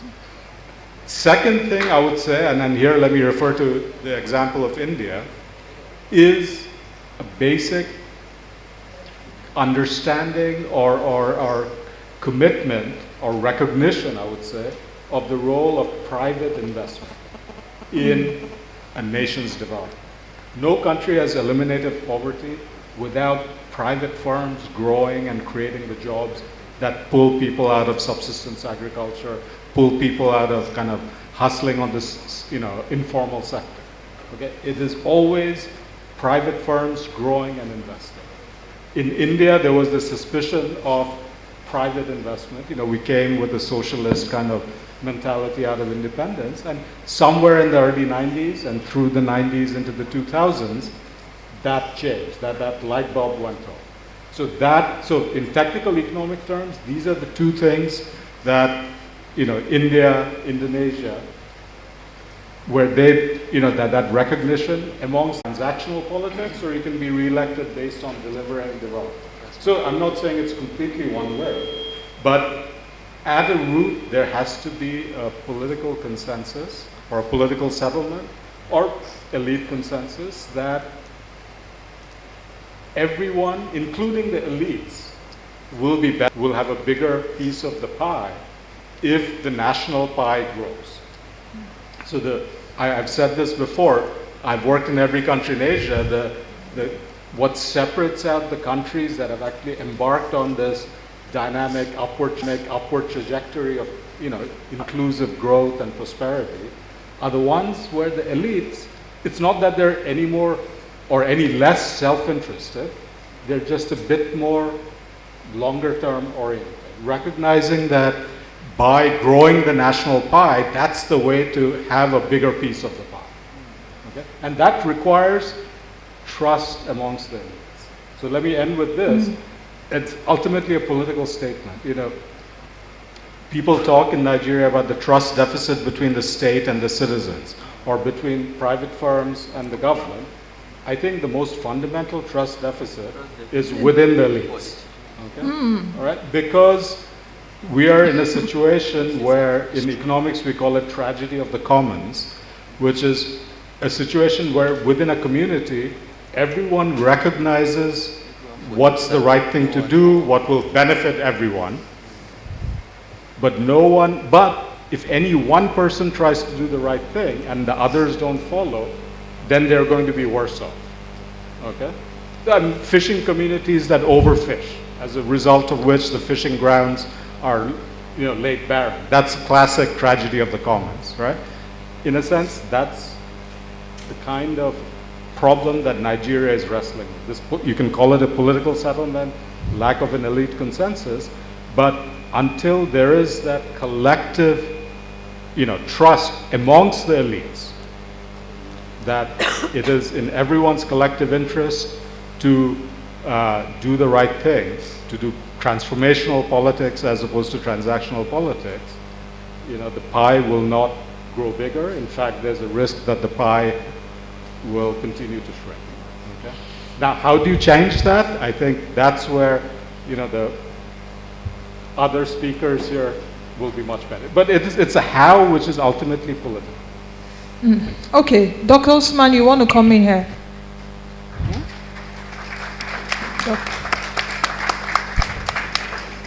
Is it on? Okay. I just want to respond quickly, and by way of thinking about solutions, I think I want to reflect on just my experience doing this research and what I found. Going through, I did archival research. I read a lot of the pre-independence and post-independence policy documents, speeches. There are people I spoke to, people who have played roles in the 60s, maybe not 60s, but 70s, 80s, etc. And what stood out to me is this idea of, whether it's a consensus or the political settlement. It's not that it has not existed. It's just that even when something is forged, it does not endure. It breaks down, it becomes fragile, and then we end up having what we have. So the key question is, and I don't know if anyone else in the audience can come in during the Q&A session to talk about why is it that there tends to be these in military consensus, and I talk about it in a lot of flack, and I started off that way, but then down the line, I started to have some sympathy for some people, the challenges they face. You had a country collapsing, what were you going to do? Right? You could also argue that some of them played specific roles, but you just had to and this is the thinking of the military, kind of bring everything together under a central command, and that held for a certain period, and then it collapsed, right? And then the early 2000s that I spoke about, there was, all of us were alive at the time, we remember that there was a certain kind of consensus and cohesion that is hard to find now. So what happened? Why do we have these frequent breakdowns, and how do you prevent that from happening? Then when you are able to secure that consensus, how do you identify the crucial policy reforms that have to be elevated above politics? I think this is what you find in some other countries, and I want to talk about Botswana, for example, that you have one political party, people change, but there are certain things that they will not touch in that country around the way they do their mining development agreements. And again, you can quibble about Botswana being still dependent on diamonds, but they don't have the kind of poverty or the certain kinds of instabilities you find in Nigeria. So how do you forge that consensus, prevent it from collapsing in like a 5 or 7 year period as we've seen historically, and then identify the crucial policy reforms that have to be elevated above politics, so that if, whether it's any senator or anyone who comes and decides to meddle with that, everybody's going to attack them, because people are like, no, that is a no-go area for us in this country. Okay. Thank you very much. Fantastic point there, and it's interesting that you brought in the Botswana example. I would go another round of questions, but I want to crave your indulgence because we don't have time anymore. A minute for the response, please, so that we can take the Q&A. Professor Soludo, I will come back to you, and I'm appealing to you specifically for time. Now that you're a politician, I have 2 politicians here on the panel. God save me. Now, you are Anambra State Governor. One of the economic hubs in the country is in Nnewi. I heard someone say, over here. Over in Abia State, we have Aba and all of that. So you have economic hubs around the country. What is rapidly activity in order to build these businesses, these clusters, make them internationally competitive, and provide good paying jobs for millions of young Nigerians? You see that even some of the products that are made in perhaps Aba, Nnewi, fantastic products, but they will put it made in China there. They can't even put made in Aba or made in Nnewi. So very quickly, Professor Soludo.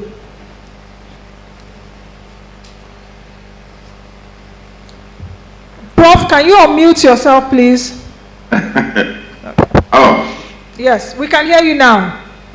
No, I'm muted. I don't know. Yes, we can hear you now. Are you hearing me now? Yes, we can, Prof. You can hear me. Oh, thank you very much. I said it's a very long question with, you want a 1 second answer. I want to say Nnewi, for example. Nnewi is one of those paradoxes and tragedies of the country. And it's an illustration of, and a case study of where firms, private sector, have tried to industrialize in spite of government. Then the octopus weight of government, try to constrain them to what I call a low-speed trap equilibrium, as it were. That's national tragedy. What has been missing, and why Nnewi is where it is that there has been a lack of a national strategy for export-led industrialization. We don't have the strategy, and there is no focus on that. The infrastructure that you need to do that, access to long-term finance, the macroeconomic environment, transport and the power sector, and everything else. We need deliberate strategy for export-led industrialization. And that's kind of, if you begin to have an institutional framework, let's have the El-Rufai's committee, the APT. That is what I call the minimalist, the recommendations of that committee. Is minimal that will require to begin to unbundle and make transactional politics less attractive and concentrated at the center. And then you can unleash the potentials at the base. Even from Anambra, we're doing everything. There is the federal government has signed up with us on automotive in the government for over 6-7 years now. It's still in the books. It's still yet to come. And the state is constrained because the federal government is overlooking over there. The macro framework make it difficult for people to have access to long-term financing, as it were, even globally, and so on and so forth. So I think part of this quest for transformational leadership, transformational agenda, which I'm very happy to know that with the new government now coming into place, it has a chance for a fresh start. And it has to start with assembling the team and getting to work on this institutional time that unbundles and tries to, if you like, devolve several of these powers and concentrations at the center. You can't run Nigeria, everything from Abuja. It's impossible. And we need to now unleash the competitive force at the lower levels to also work. And enable those institutions to also experiment and grow. We are afraid that, oh, the states or the local governments can have this and so on. You can't grow letting it. The only way we have a country is to let us experiment, fail, experiment. And that's how other countries have developed. You must unleash the base for you to have competitive systems. You cannot have a competitive economy without having a competitive system. And for me, that will be the beginning point to getting NEWI and getting all the other such clusters and so on and so forth to get on a path to sustainable development, sustainable transformation, long term. Thank you very much, Professor Soludo. All right, Governor El-Rufai, it's no longer news. We talk about it every day. Rising public debt with the securitization of US dollars. And Nigeria is not smiling to the bank at all for that.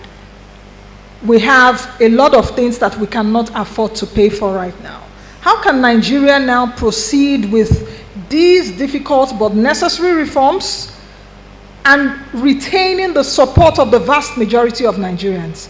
Because we did mention earlier that there needs to be communication, there needs also to be trust between the government and the citizens. You also talked about the political class.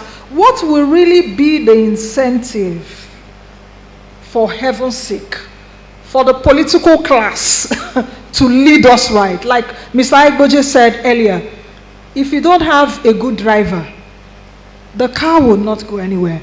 So what will be the incentive for us to have a good driver or a good team?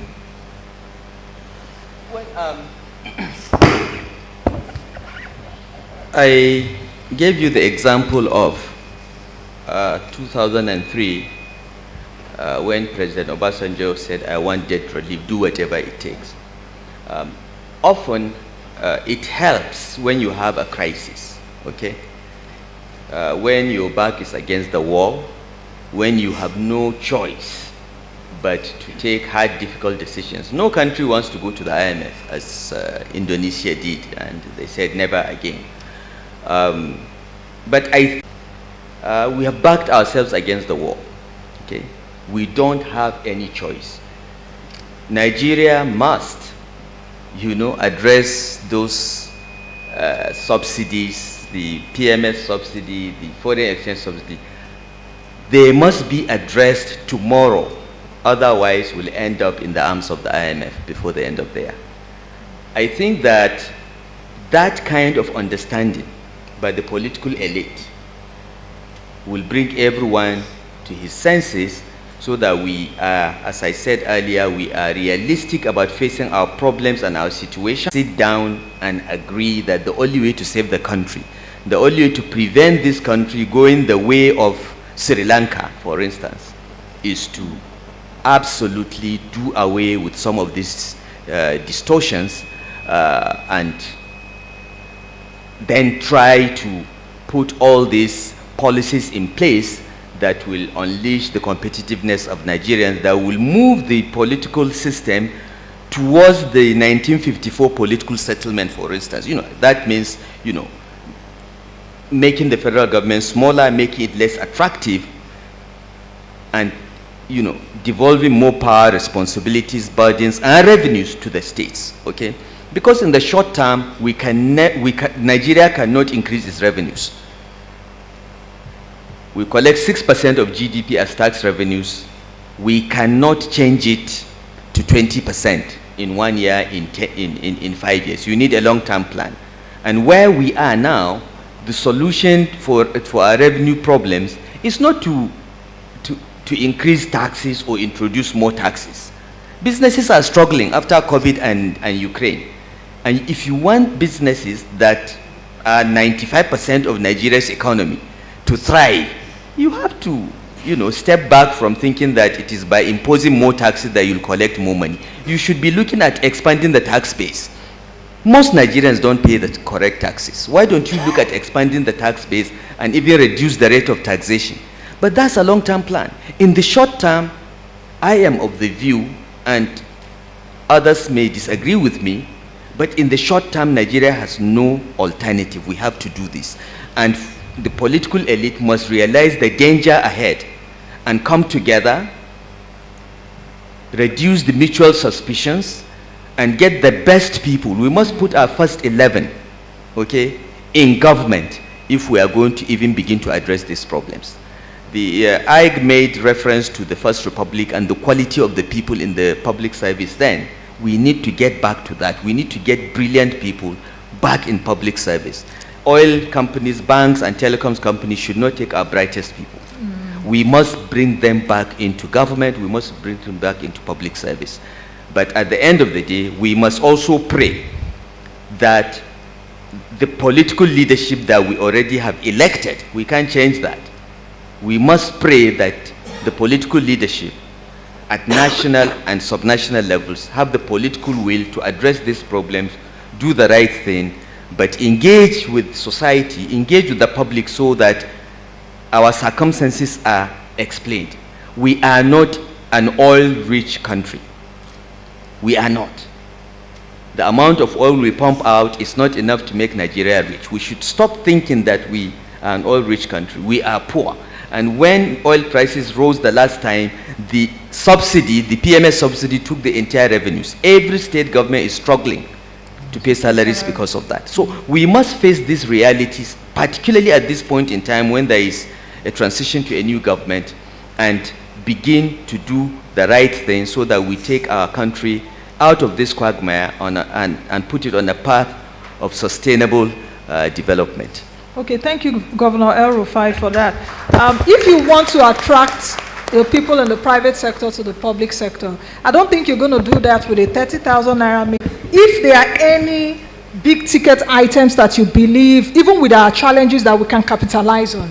Okay, I don't want to run away from the fact that even, and I will talk about these opportunities, but like I've said, even if the engine of the car has a million horsepower, if the driver, the mechanics, the team that handles that car don't have the capacity, forget it. Because it's not just a car running by itself, it's a car running in competition with, others. So the one thing that we must understand is that Nigeria has 3 options. Fiscal consolidation. Fiscal consolidation simply means that if you cannot afford certain things, don't do them.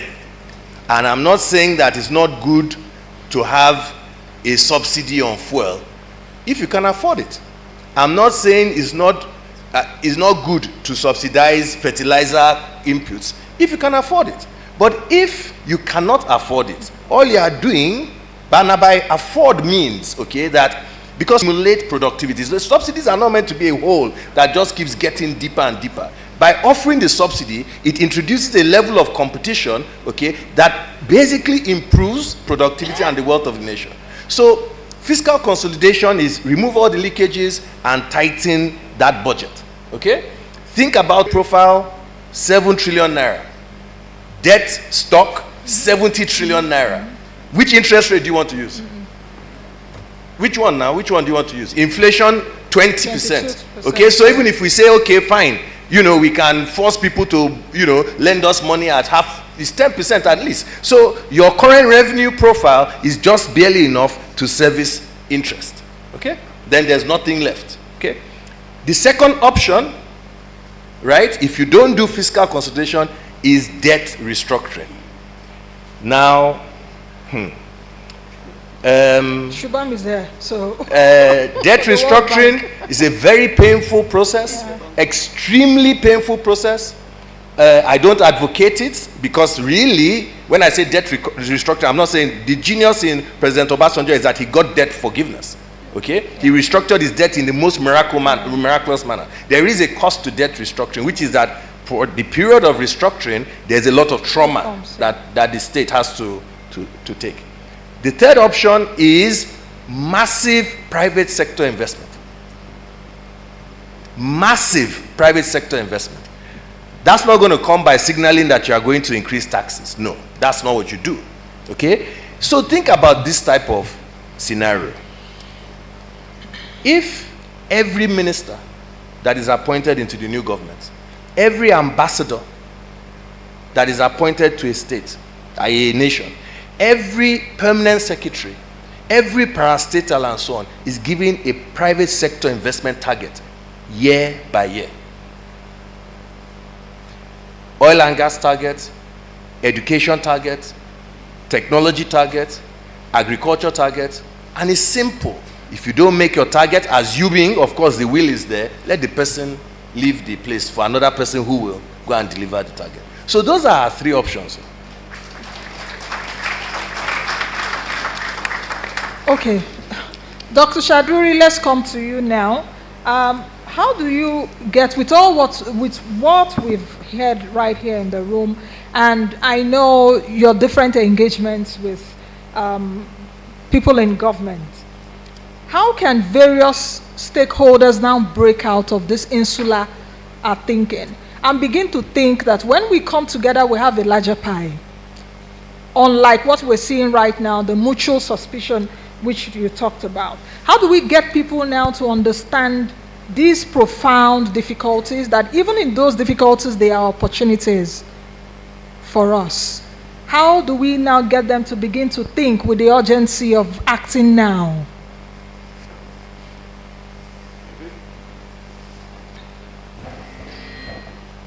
I think it's largely what Governor El Rufai, Governor Saludo, they've all said, which is transformational leadership and engagement. Look, this is not something certainly that the World Bank has a technical solution for. What we can say is in what other countries, those have been the factors, ultimately a political solution and a political consensus. What we are happy to say and will keep saying over and over, it's actually, if that one element of consensus can be reached, even about these basic fundamentals. I think Governor Saludo calls them the unsustainables. Nigeria's potential can be unlocked, and then it'll be, kind of self-fulfilled. That once the wider public, everyone begins to see the fruits, I think that itself will be self-sustaining, but there needs to be that initial consensus to begin that process. Okay, thank you very much. Dr. Usman, a final response. It's time for us now to get some special interventions, and I'll crave that the ushers are ready with the microphones. Please, let's take our first intervention from Khalifa Muhammad Sanusi II. I'm interested to hear what the Khalifa has got to say today, because amid a few of the reforms that I think we have. Can we have another mic?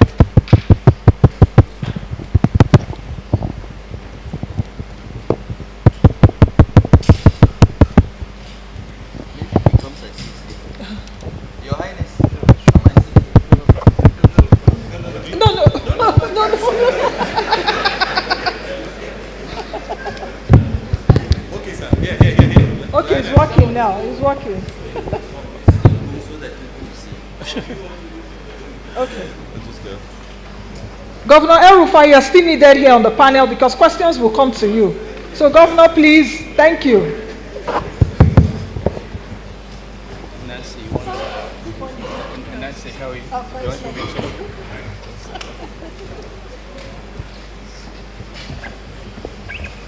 The Khalifa just said, Nancy, you want to put me in trouble, but let's see. Yeah, Nancy is looking for headlines, and I'm very likely to disappoint today. So let me begin by congratulating Zainab on this book. I told her I was supposed to have left the country yesterday, but when she informed me of this event, I changed my plans. Zainab is a young lady that I have been watching for a long time, since she wrote some articles about me when I was governor of Central Bank, which were not always totally complimentary, but which kept us on our toes, issues that she raised.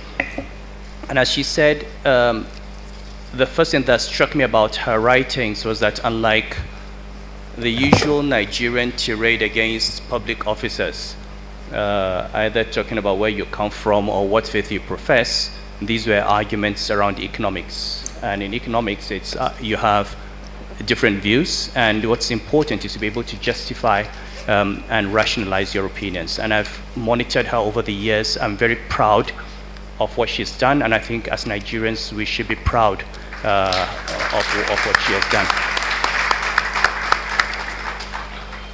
Now, this second, and this is a health warning, I'm not a believer in not blaming. I think if you do well, you get praised. If you do badly, you get blamed. In covering up incompetence, I don't believe in saying that something was not done properly. And if we want to really make progress in this country, we have to learn from the good and the bad. We have to see what we did right, but we also have to look at where we went wrong. And we have to do it in a very smart manner. It doesn't mean that we get mired in this constant attack on individuals, but if we do not understand where we took missteps, where we went off course, we're not likely to get back on course. So where are we today? We're going to have a government sworn in on May 29th. And I think it's time to start saying, what do we expect of that government? What do we as Nigerians believe we should be seeing as a sign that we are heading in the direction that this panel and other panels have talked about over the years? And I would like to basically restrict my comments to about three areas. The first has been talked about, which is competence. If there's one thing Obasanjo did right, and Yar'Adua and Jonathan, I don't want to call names because those you did not call and say, you know, and the next headline is, okay. So, but in general, putting in round pegs in round holes is extremely important. You can have a very, very good minister who's a very competent lawyer. He's not necessarily your best finance minister or your best planning minister. It's not an attack on the person, it's just that you put him in a, for all of us. You know, we all criticize government, but we also have a duty for all of us. You know, we all criticize government, but we also have a duty of conveying as much as possible the implications of the policies that we recommend. When Nancy, you remember when we tried to remove fuel subsidy in 2011, and there were huge debates. And the main issue was, you're going to impose suffering on Nigerians. You're going to increase the price of fuel. And we tried to explain that it was bad economics. For every $1 billion Nigeria spends on fuel subsidy, it is $1 billion out of education, $1 billion out of healthcare, $1 billion out of power, $1 billion out of infrastructure. So don't tell me, oh, I'm going to increase the price of fuel. Come out and say what you are saying. What you are saying is that for the poor people of this country, cheap fuel is more important than education, more important than healthcare, more important than power. And if you do that for 30, 40 years, what kind of country are you going to have? Which is what we have had. I've always said, if you take fuel subsidy as an example, that we have never had fuel subsidy. We've had a hedge.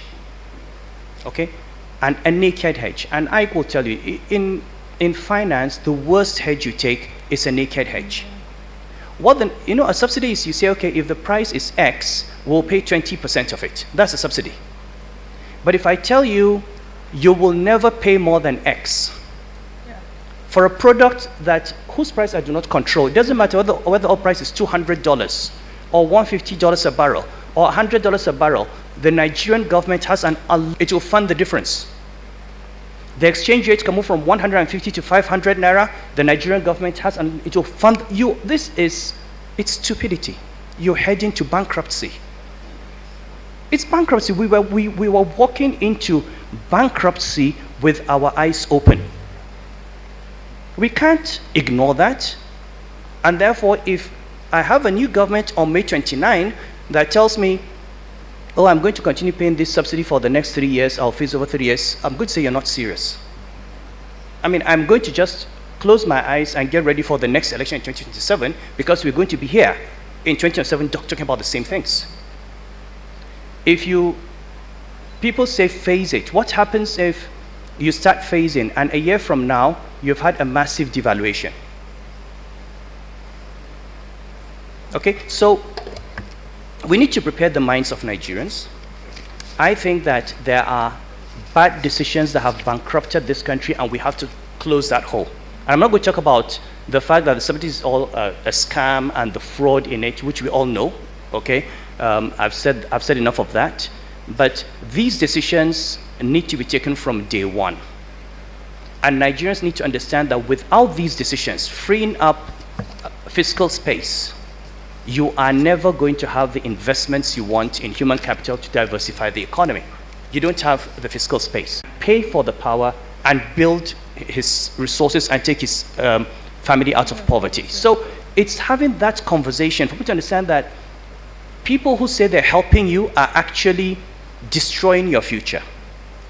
They're destroying the education of your children. They're destroying, taking away from you the opportunities to have power. Power is a factor of production. It's not a consumable. Okay? We think of power as something you used to watch Manchester United versus Arsenal, not something you opted into the political process. If you think in political theory, if you think of Antonio Gramsci, it's the co-option of the civil society into political society. Okay? You have a central bank that is supposed to have price stability and exchange rate stability as its mandate. And it is given independence and autonomy so that it can say no to politicians. You have a judiciary that's supposed to have justice, is given autonomy so it can say no to politicians. You have a police, you have anti-corruption agencies. These institutions have been built. Democracy is not just about voting, it's about the rule of law.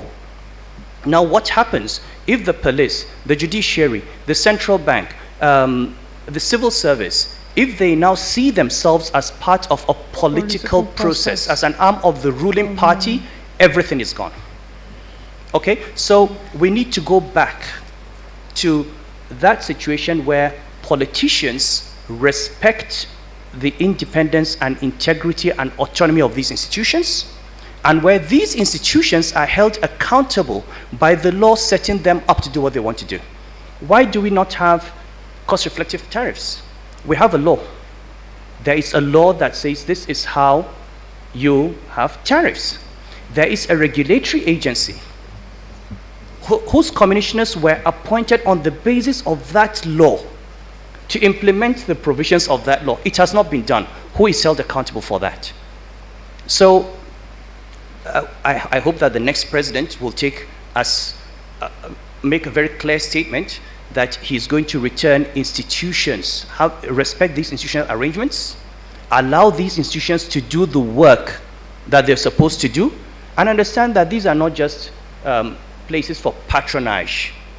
You know, somebody has contested for House of Representatives, he has failed. You make him electricity commissioner, or you make him, you know, these institutions are not for that, okay? They're there to protect people, but they're to be held accountable. You must have transparency. People must know what they're doing and be able to assess them against the mandate that they've been given. Now, the final point is, I think we talk about having a consensus among the elite. We may not have it, okay? Because there will be members of the elite that will never go for a consensus because they look at their interests. They've got vested interests. You can't wait until everybody agrees.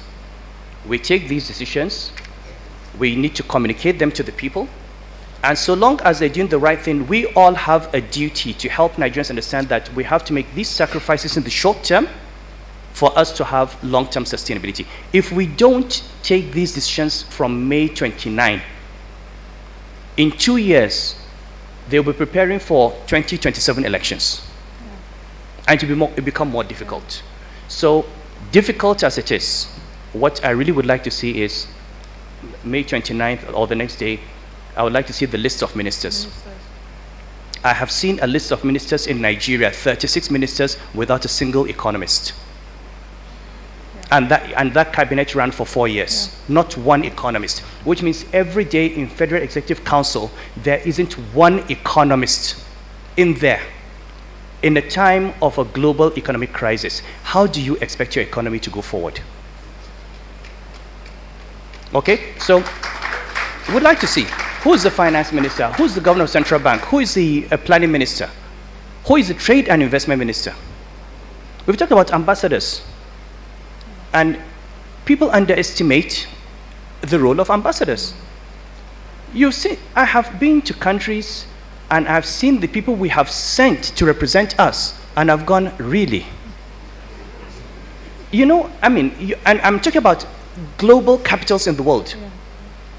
And you know, if that person sits with investors, after 5 minutes, he says, I'm not coming to that country. So we've got to look at who is appointed, what are the key decisions that are taken, and then when the money is freed up, what is the policy direction? I wish this country the best. I think at this time we need a lot of good luck and a lot of prayer and a lot of effort, but we have to make sure we put in everything we need to move forward. Thank you. Thank you, Khalifa.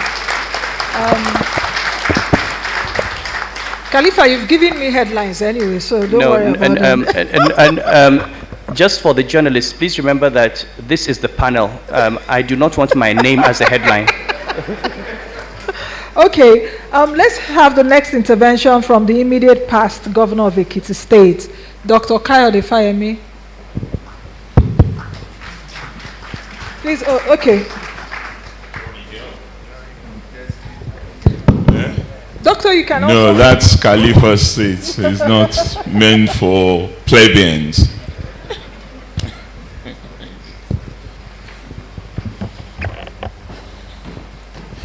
Thank you, Nancy. Well, let me also join others in commending Zainab for this excellent work. Zainab and I have also been engaged in this intellectual jousting since our days in Oxford. And then, of course, when she moved to the US, to Carnegie, I've also followed her trajectory closely, and I'm immensely proud of the great work she's doing at Carnegie right now.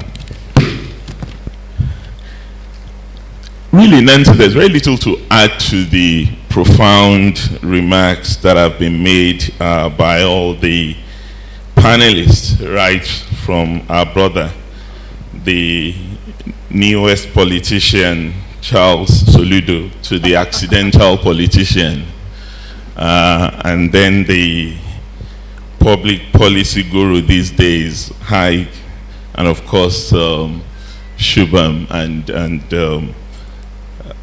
His Highness. But I would just like to maybe highlight a few things they've said and look at it differently. Yes, we need to study that period where we witnessed episodic growth.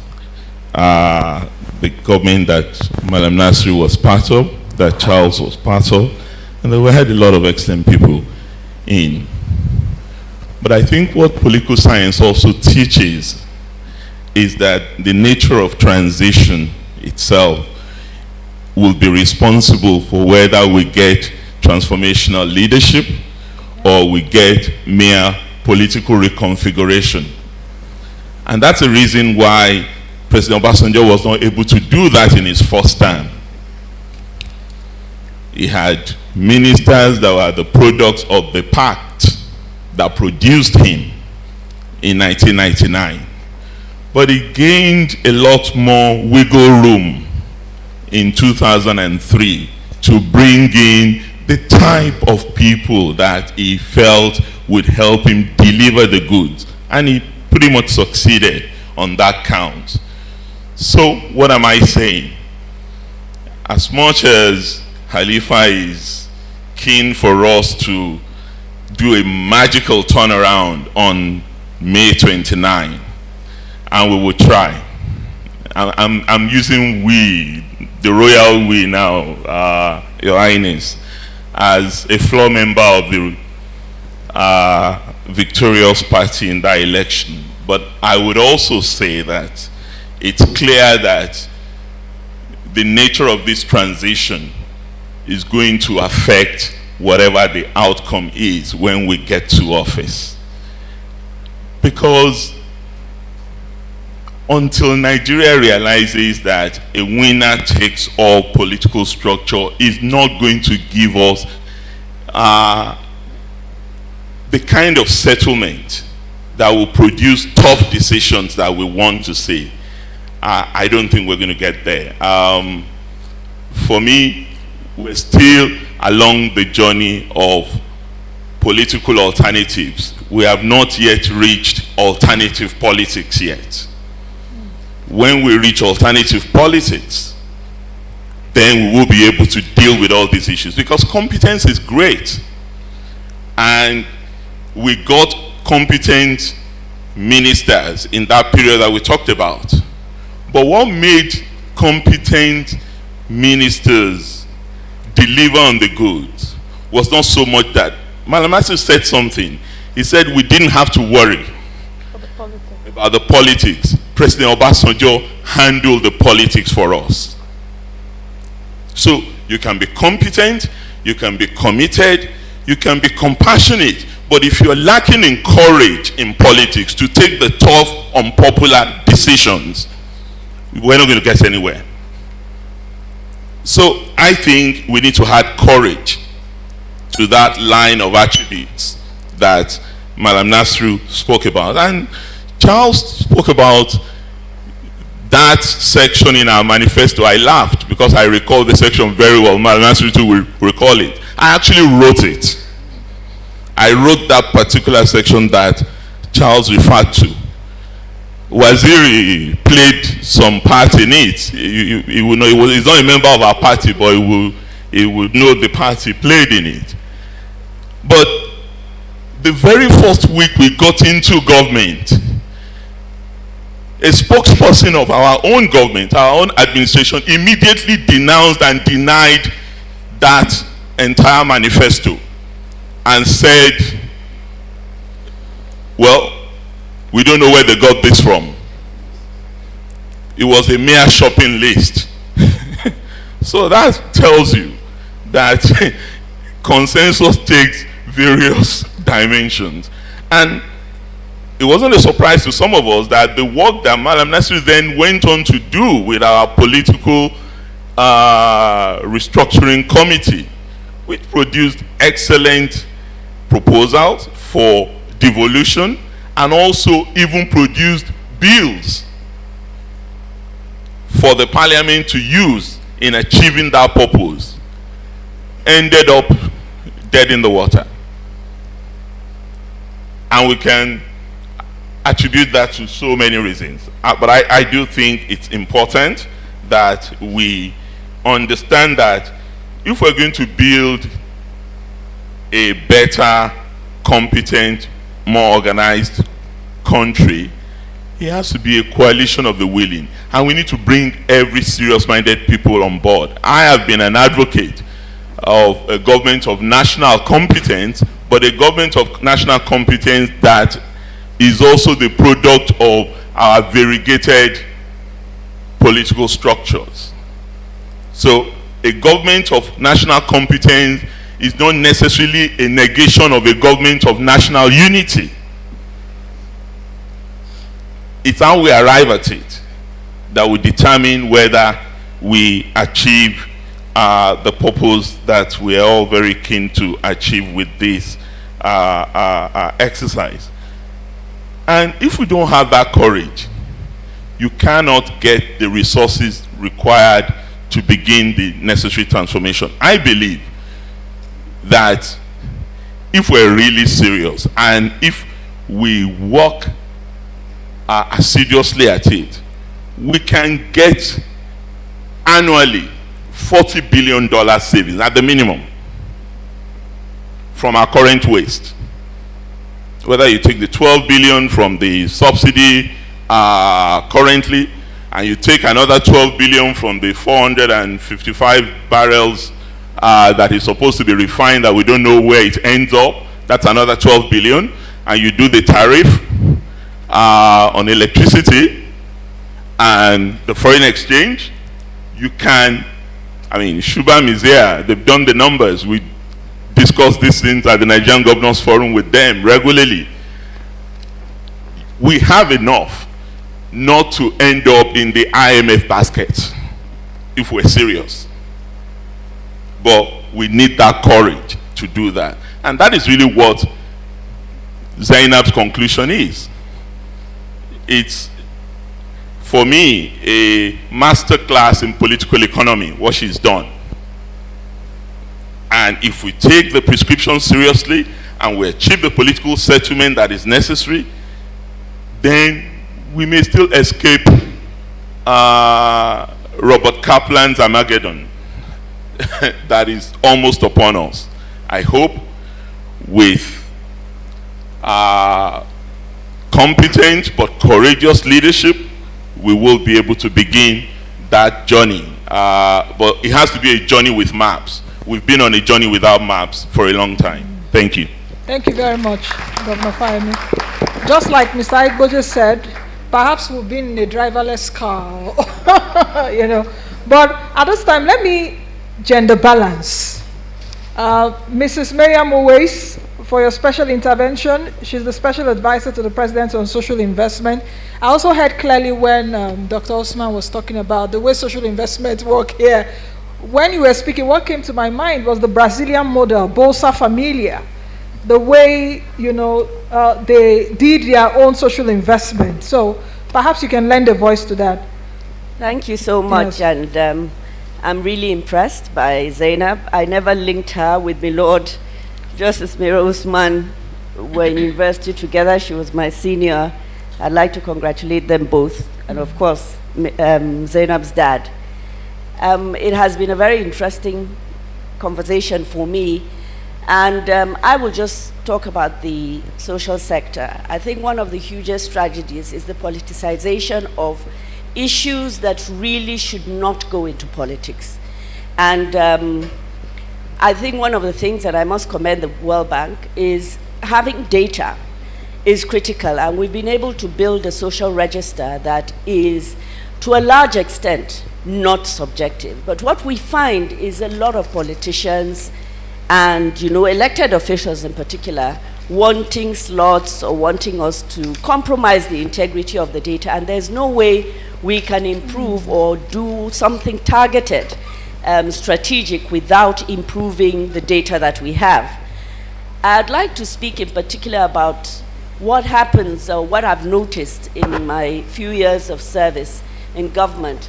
I noticed that elected officials, and in fact even the private sector, want to see immediate returns on investment. And the reality is what we need to do in the social sector is over a period of time.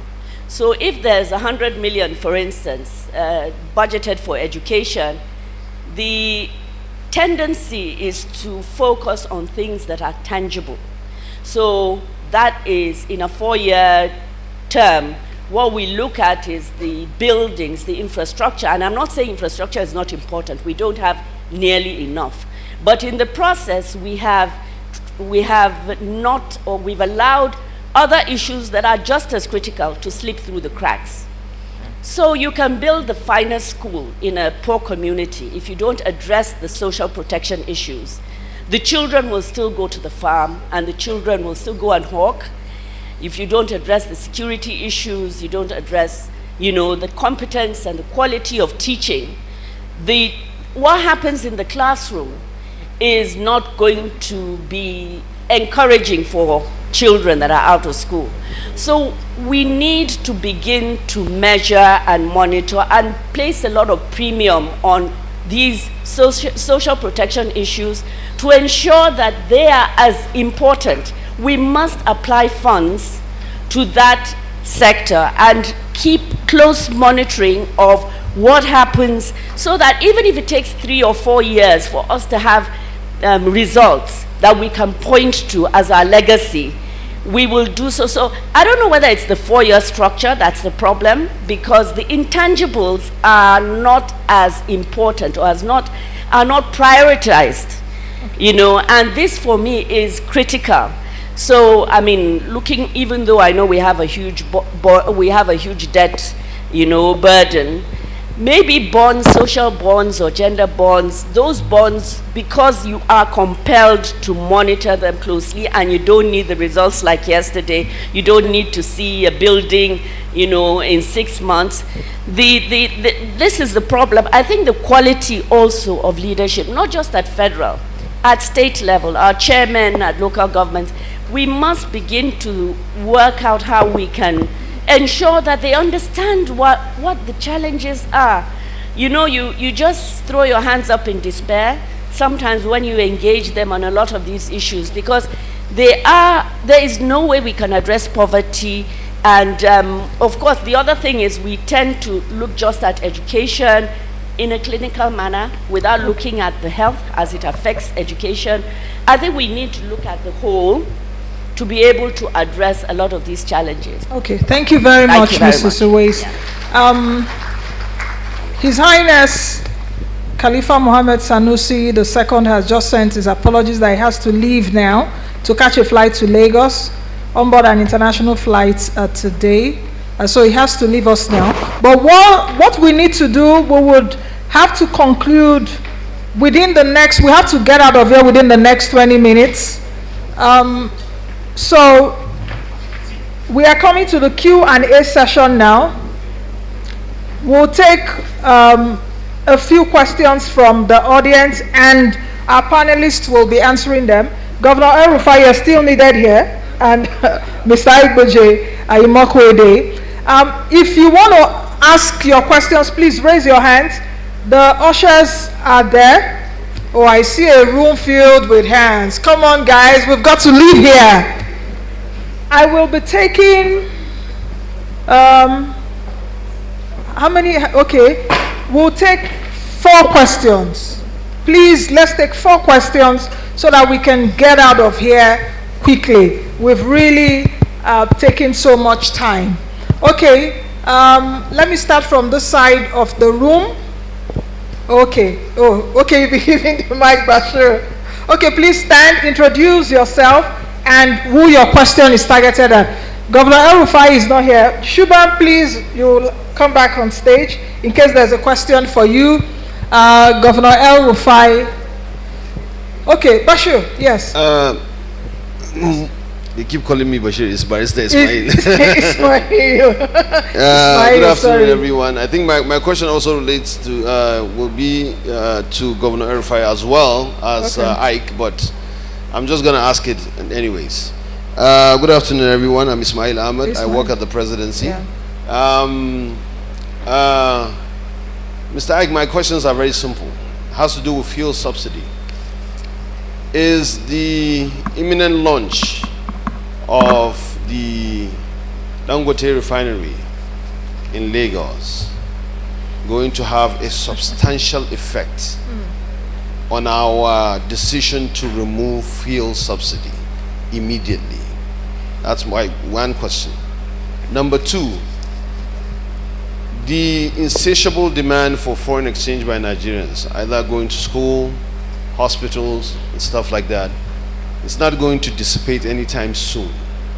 What is the immediate solution to foreign exchange crisis? Not necessarily the systemic or the structural long term, that we have to stop importation, we have to stop going abroad, we have to build better schools. All those things are necessary. But what is the immediate realistic foreign exchange solution to this problem that we have right now? Thank you so much. Okay, no, let's take all the questions, then the panelists would ask. I'll take one more. Please, the usher, can we go to the back, please?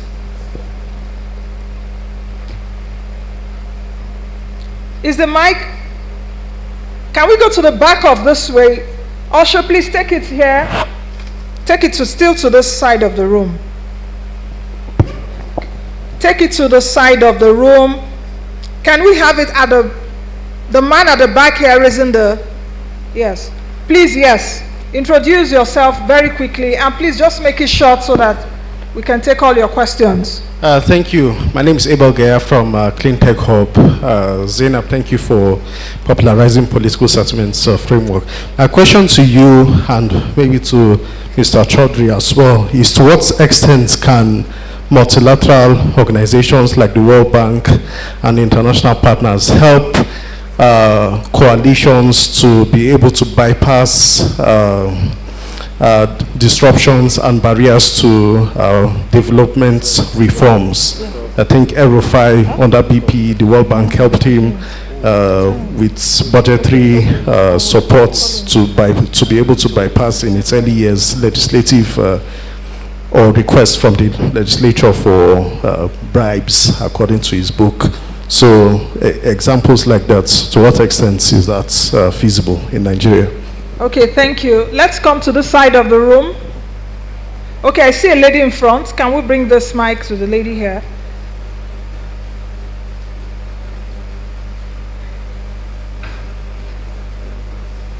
And Professor Joe should please prepare. At the end of the questions, you will give us just a few your remarks in just a few minutes. Okay. Dr. Zainab, congratulations on an excellent event. You're a true epitome of what it means to be a youth and a woman in Nigeria. I have two questions. My name is Chineye Wanaka. I'm the co-founder and convener of Africa Policy Conversations and managing partner of the Firma Advisory. My first question is around what it means to be Nigerian.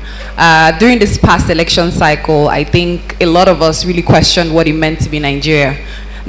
And no matter how much we try to focus on the issues and the policies, most times you find that during the election cycle, it descends into tribe and religion. And I always say a house divided against itself cannot stand. So my question is, how do we heal Nigeria? How do we get everyone in Nigeria to feel like they're a stakeholder in order to, lead to that consensus we're talking about? The second question is about capacity and competence of people in government, the politicians and the policymakers. Whenever you go for events like this, it's the same people on stage, the same governors, and the same people, because they're the minority at the end of the day. We still have about 30 other governors who won't be called for events like this. So how do we replicate the people we have on stage? The people who know the solutions to the problem, the people who can really make a difference, especially on the state level, on the subnational level. So those are the two questions. How do we heal to be able to create that critical mass and the consensus that we talk about? And then how do we scale the capacity in the room so that this can be a reflection of what Nigerian leadership is all about? Thank you. Who is that your question meant for? For who? Or anyone can answer. Okay, Governor El-Rufai. Okay. Let's take from the back, and I'm afraid that will be the last question. Please, don't also forget Professor Soludo is online. Professor Soludo is also online. Okay, please, your name and your question. Good afternoon. My name is Chiamaka Okafo. I work for Premium Times. First is to say congratulations to Dr. Zainab Usman. A few more. Okay. Yeah, please go ahead. Okay. Sorry. So first is to congratulate Dr. Zainab Usman. Great presentation. Great stuff you have there. First question to you will be the case you made about intermediate states, developmental states, failed states. And at what point is it okay to refer to Nigeria as a failing state, since we don't fit into any of the categories? To Governor El-Rufai, you spoke about political will and the arrangement of 1954, the regional government. And question there is, will the regional government then work at this point where it appears cohesion is almost, if not absent here in Nigeria? How do we ensure that we are not further divided along the various imaginary or unimaginary lines existing? Political class sanitation, I'm not sure who made that statement, but quick question to everyone perhaps is to say, at what point do we move from sanitation of the political class to sanitizing the Nigerian state and the Nigerian people? Because the leaders we produce are a reflection of who we are as a people. So this is a general food for thought, I guess. And restructuring, reconfiguring, reforming, and all those, very nice. Your questions are multi-layered. Yeah. So just very quickly. Apologies, Nancy. Yes. At what point, so for me, I would imagine a lot of us feel this way. Those words are becoming so painful to the ears because we hear them every day and then we don't see a practical reflection of what they are. So at what point do we start to do things like Botswana? I really like that a lot of examples were given around African countries, especially Kenya. For me, Kenya is important because I need to understand what is Kenya doing. I mean, Nigeria is the big brother, in quotes. So at what point do we move beyond from idealism to realism? What do we have and what can we do with what we have? Thank you. Okay, we can take other questions. Okay, can we come to the front? Usher, please bring the microphone. Okay. Thank you very much. I'm sorry for intimidating. My name is Abdul Oro. I work for myself, Abdul Oro and Company, trying to imitate Mrs. Wiz. Yeah, my question is, El-Rufai is here, and I want to know what he thinks about Abuja now. There is no public transport system in Abuja. There is, since you left, and you see potholes everywhere, filth everywhere, and abandoned projects, halfway done projects, and you can't get a CFO for a piece of land, even if you've paid for it. Those who paid for land and they have their CFOs, sometimes you get there, somebody else is building on it. Those appropriated for, or misappropriated for the Millennium Villages, is it Millennium City? Millennium City. They can't even go to court for redress. Now, I heard some people are saying everywhere that they should move El-Rufai to Chief of Staff or National Security Advisor.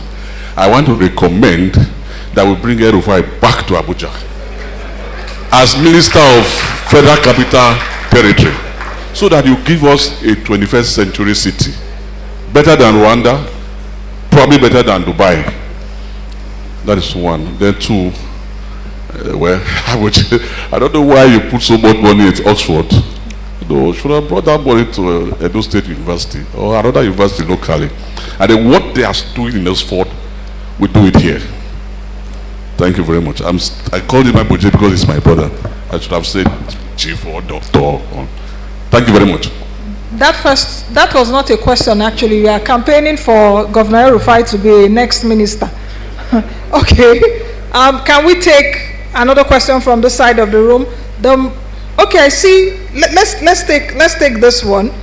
The man with, I can see coffee brown cap from here with a white agbada. Then we'll come to this part of the room. Thank you, Nancy. Yeah. All other protocol was observed. Dr.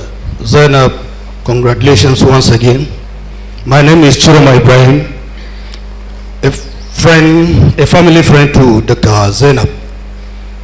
We have discussed at length issues left, right, and center, politics, fiscal, economy, whatever. The question is how Nigeria can build a post-oil economic future.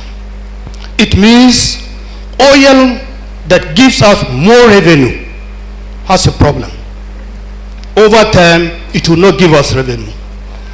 If not at the presentation level, my expectation is at the discussion level, we should have come up with alternative sources of revenue without talking about taxes, subsidies, or in addition to talking about taxes, subsidies, and whatnot. Even if we have the best government, the best public service, whatever, if the source of revenue that we use to provide the subsidies is not improved, what is the way forward? I think this question is for the World Bank director here. Thank you very much. Okay. So this side of the room. Okay, let's take him. Then we'll take the lady at the back, just directly at his back.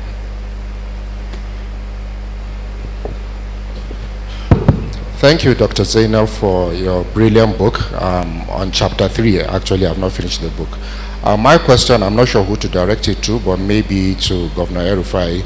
And I agree with the last speaker, please. I know you don't repeat class, you said it before. I hope you come back as FCT Minister. My question is, we talk about removal of subsidy, for example, and waste. I've not seen in the book or during these discussions what we are doing about effective utilization of resources. It's one thing to put the resources, we'll continue talking about revenue. Now let's assume we even have the revenue. I've not seen those deep discussions about how we are going to have effective utilization of these resources, because in the last 8 years, they will tell us they have generated 10 trillion in taxes, they have generated from customs, they have increased revenue. What are we doing about effective utilization of resources, maybe for the next government? Thank you. Okay. I think part of his question was answered, really, in terms of spending for health. The Khalifa mentioned it, Governor El-Rufai also mentioned it. But perhaps you need an elaborate one from the government you mean. Okay, the lady. Good afternoon, everyone. I'm not sure who to direct my question to, but I think Dr. Zainab. Please take the mic closer. Yes. Can you hear me better now? Oh, okay. So my question is... your name, please. My name is Sauda Ahmed Boboy. I'm a renewable energy engineer. So my question is, would you say that there are different economic ideologies across Nigeria and that sort of affects how policy decisions are made?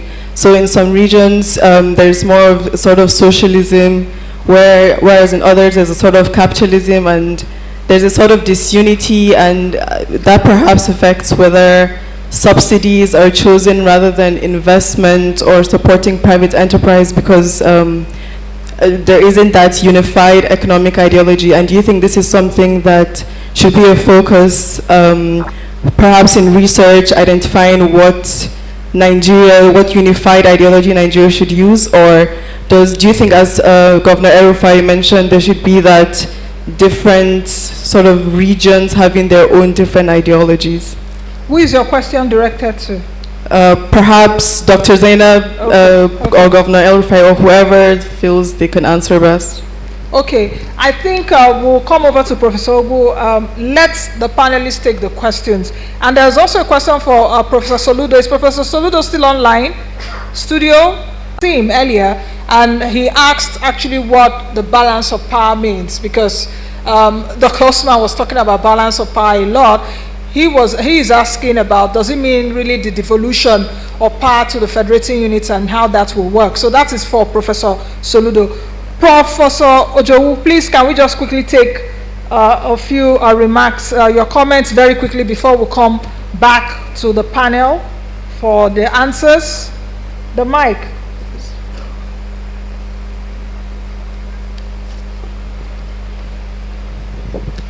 Thank you very much, if you insist. Let me take you to the mundane. One of the things I'm proud about myself, beating my chest, is that I've trained many economists, including Khalifa, who just left. So anytime I feel like getting frustrated and I remember what it was like in ABU in the 70s and 80s, I still have renewed hope that this country will go on. But the mundane is this. I took over from Charles Soludo as head of the National Planning Commission. And Obasanjo directed us to redo the Planning Commission for effectiveness. And we spent a lot of time doing it. When we left, the pension to become a minister was so important that the commission was turned into a ministry. The head of the National Planning Commission that time had power under the vice chairman to summon ministers to discussion. But when we left, the head of the National Planning Commission was called a minister. And that was the end of the commission. Today, listen to the anomaly. there is a ministry called Federal Ministry of Finance, Budget and National Planning. So you budget to plan. That is the kind of challenge we are facing in this country. Meanwhile, the law established a National Planning Commission still subsists. So how are you going to get institutions to do the right thing? My young friend, El-Rufai, said that people should have institutions to do the right thing. Right peg, square peg, and square hole. When the institutions are not made square where they should be square, where are you going to find the square to put it? See, states today are making progress on the personal will of a governor, not the institution. The governor has the right to collect money from the federation account once he becomes governor, but has no obligation to account for that money to anybody. There's no law. As soon as you collect that money right from the office, you can start dishing it out to anybody you choose to dish out to. So, in a sense, you say there's no consensus. Well, I still believe that there's a conspiracy consensus, where in many states they sit to share the money. That is a conspiracy. And the money is still being shared till tomorrow. While, in fact, if we want to transit resources from the federal government or the federation to the states, the capacity to absorb those resources and use them properly must also be in place. We do know, for example, that some states are doing better than others. But there's not a single state in this country that we know what its GDP is. So you cannot measure the growth of a state GDP. Those who know, they know so informally. There is a responsibility for the states to collaborate with the National Bureau of Statistics to formally develop the state level GDPs. Prof, we have state GDPs now. I know that there are 22 of them as of moment. I'm aware of that. Yes. But they are not functional. That's what I'm saying. So we need to work on that to ensure that we do those things that enable each of the states to be held responsible for its growth and its diversity. We are not going to have a diversification if you don't have states acting in terms of policy. Somebody has just said that what are the sectors that generate revenue? We don't have any problem with diversification in terms of structure. The GDP, the MBS already identifies 45 different economic activities on which we calculate the GDP. But what it takes in each of these areas for us to understand formally that this is what the ratio of revenue generation in Kaduna to GDP is this. We need to work on these things to ensure that there's clarity data, and also to ensure that this kind of debates we are having, it's important. But what I see is that we are going to have a new government continue with the old problems. And I think we should stop that. We knew from the beginning, I worked with Abacha, there was no subsidy in fuel until maybe some 10 years ago. We don't need that subsidy now. On the 29th of May, let us face the crisis of removal subsidy. Let us die if we need to die. All right, thank you very much, Prof. Prof was the former chief economic advisor to the president. Okay, so back to our panel. Mr. Aigboje, let's, I hope you remember your questions. The Dangote refinery from Ismail, which I think is a very fantastic question. Okay, okay, thank you. Thank you for your, I think there was a question, or a speaker who had two questions. Yeah. One about, both with respect to FX, but one related to the Dangote refinery and fuel subsidy, and then directly FX. Let me start with the FX issue because it's quite simple. You alluded to what you defined as an FX challenge, and I guess you are speaking in the context of today, because it's not every time in the past 60 years that FX has challenged us in the way that is challenging us now. And that challenge manifests maybe in the availability and in the fact that the pricing of it is a bit complex. There are two issues around FX availability and FX pricing. One is just fundamental economics. Inflation and interest rates of a country will determine the rate at which its currency exchanges against the currencies of other countries. And particularly if you are talking about a G7 country like the US, so naira to dollar. It's a bit like gravity, and unfortunately, it's almost impossible to legislate against gravity. Okay, you can understand gravity and you can do certain things to manage gravity, but you can't command a stone that you drop. Don't drop; it will drop unless you do certain things, that counter the law of gravity. So in our case, we have to go back to study those periods when FX was available, what type of FX regime from a monetary policy standpoint did we operate, and let's look at our current circumstances and see if we can go back to that type of regime. Essentially, the most efficient way and effective way of pricing scarce commodities is markets. There are other ways, but the truth of the matter is that if it's a scarce commodity, to sustainably, manage it, you have to use some market-based solution. Now, on Dangote Refinery, and your question was related to subsidy. Let me explain something, because I kind of understand the way the politics and economics of subsidy in Nigeria work. The decision to have fuel subsidies in Nigeria is not grounded in any economic thinking or basis. It's a purely political one. So, from an economic standpoint, you now have the ability to refine 650,000 barrels of crude per day, okay, in Nigeria, come the commissioning of that refinery. As to whether or not it is going to mean that you can, remove fuel subsidy, will be a question of, the first question is that will Nigeria give Dangote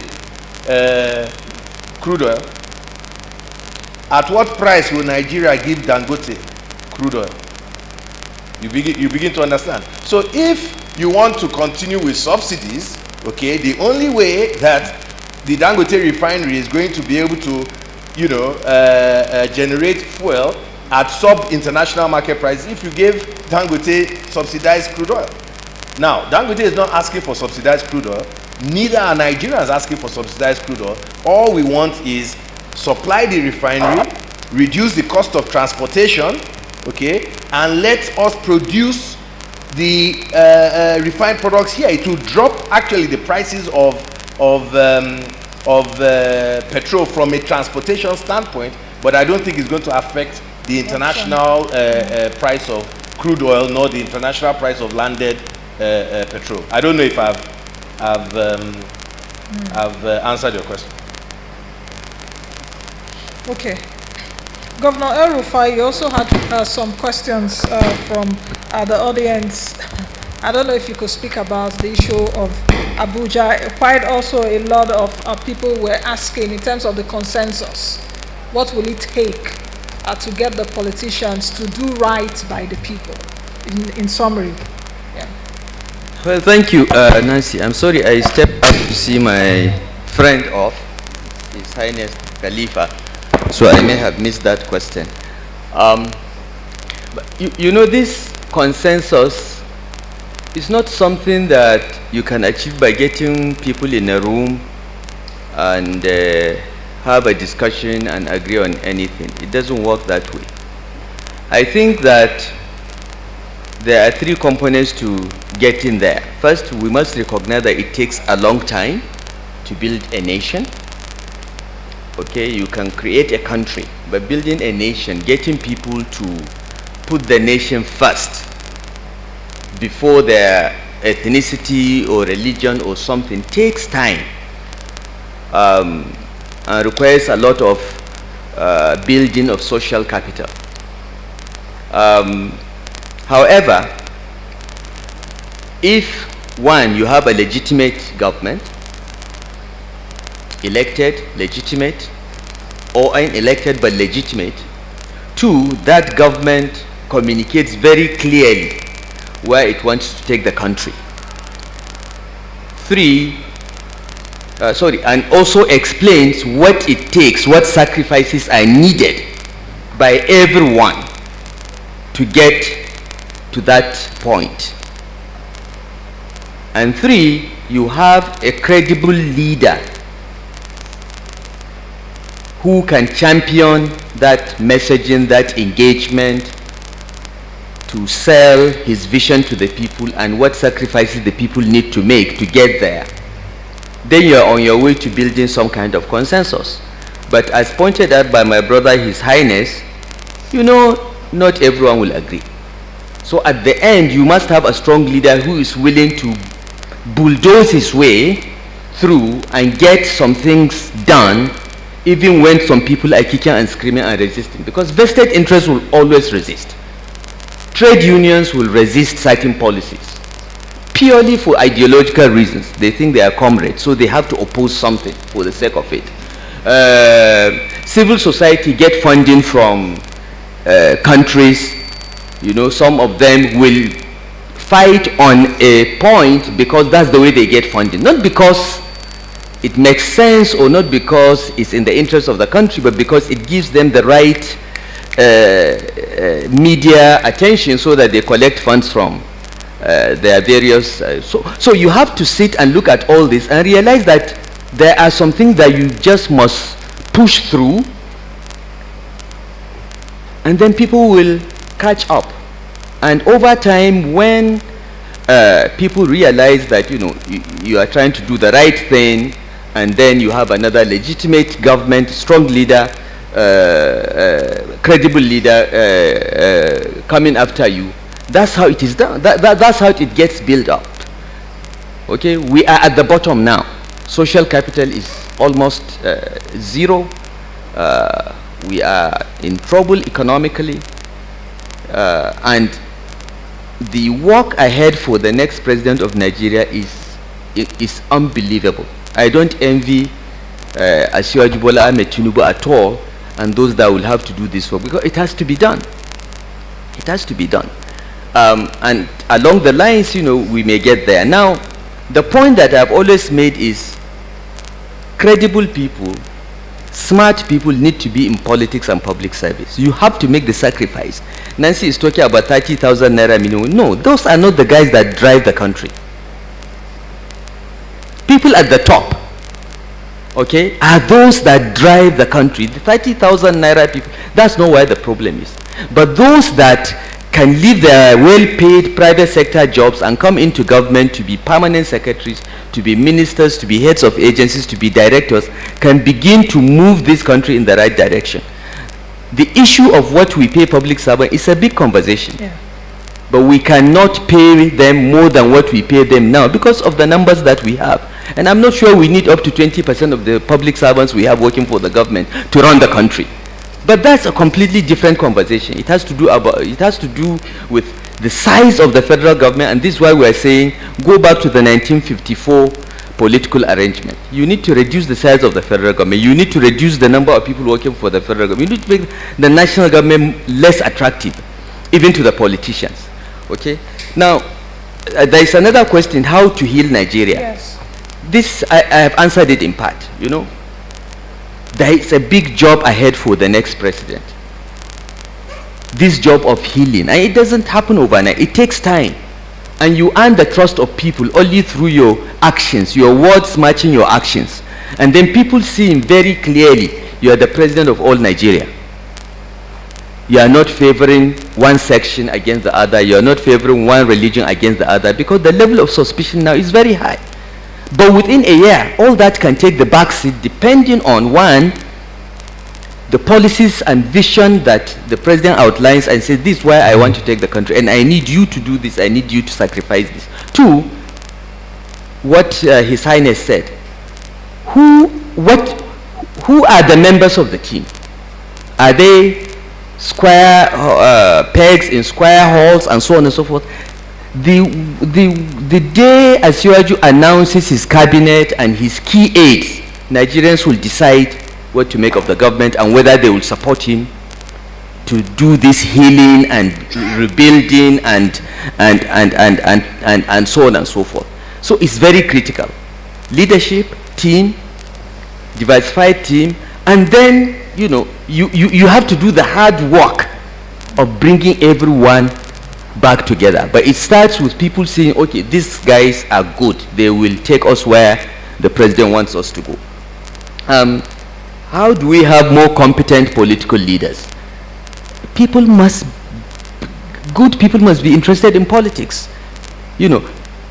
People in the private sector, civil society sector that are financially compatible need to come into public service and make the sacrifice. That's what some of us did. And we have no regrets. But I've done it for 20 years. It's time for some of you to now come and replace us. How do we go back to the political settlement of 1954? It's gradual. We are not saying going back to the political settlement of 1954, we go back to 3 or 4 regions. No. It's impossible to close down these states. It's unfortunate that they have been created, honestly, because they have become so small. The reason why the regions were able to contain the excesses of the national government at the time was because they were big. They were humongous.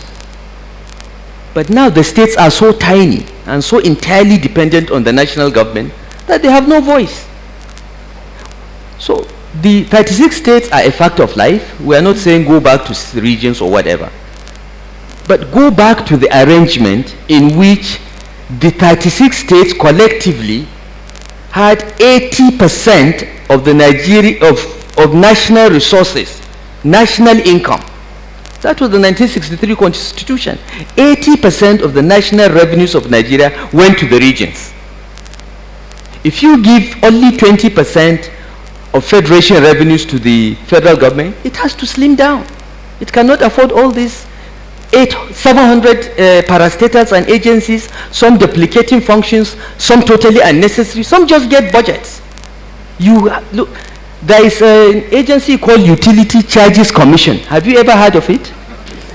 It has been in existence since the time of General Ibrahim Babangida. They get a budget every year. I don't even know if they have staff, but the money disappears. So there are many, look, it's because the money is there. If you reverse the revenue allocation formula and the federal government has only 20% and 80% goes to the states, and then you go to the exclusive list, revert to the 1963 Constitution's exclusive list, where the federal government has limited functions and most of the functions go to the states. Okay, and you sell this so that Nigerians understand. If your general hospital doesn't work, if your primary school doesn't work, if your secondary school don't work, it has nothing to do with the president. Ask your governor. Okay? Then things will begin to change. Then the states will have enough resources to be viable. The states will begin to compete as we saw the regions competing, and so on and so forth. What do I think of Abuja? I don't think of Abuja. I don't think about it. I have done my job. I'm done. I don't look back. In fact, when I left FCT, the only time I visited FCT was in 2016 when my classmate, my secondary school classmate, was appointed the minister, and he said he wanted to see me. So I went there. Once I leave a job, I don't look back. I leave Kaduna in 19 days. I will only visit if it becomes necessary. So I don't think about the FCT. I've done my bit. I don't comment on the performance of those that came after me. I wished Dr. Ali Modibo was here because he was my immediate predecessor. So he explains to you why we don't have a public transport system in Abuja, because in my time we had. But ask him why he killed it. Only because it's called El Rufai bus, El Rufai taxi. That's all. He's my friend. He left quickly. I would have directed the question to him. Okay? So, I'm not, even if offered, I'm not coming to Abuja again. As I say, I never repeat class. And there are many young people I know that I can recommend that will do an even better job than I did as Minister of FCT. I'm 63. I'm too old for this. I'm too old for demolition and so on and so forth. Get a young man with blood in his veins or young woman. There was a question asked about what do we do with the revenues, extra revenues of subsidy. I think, as Nancy said, that has been answered. But let me tell you a story. Between September and November 2021,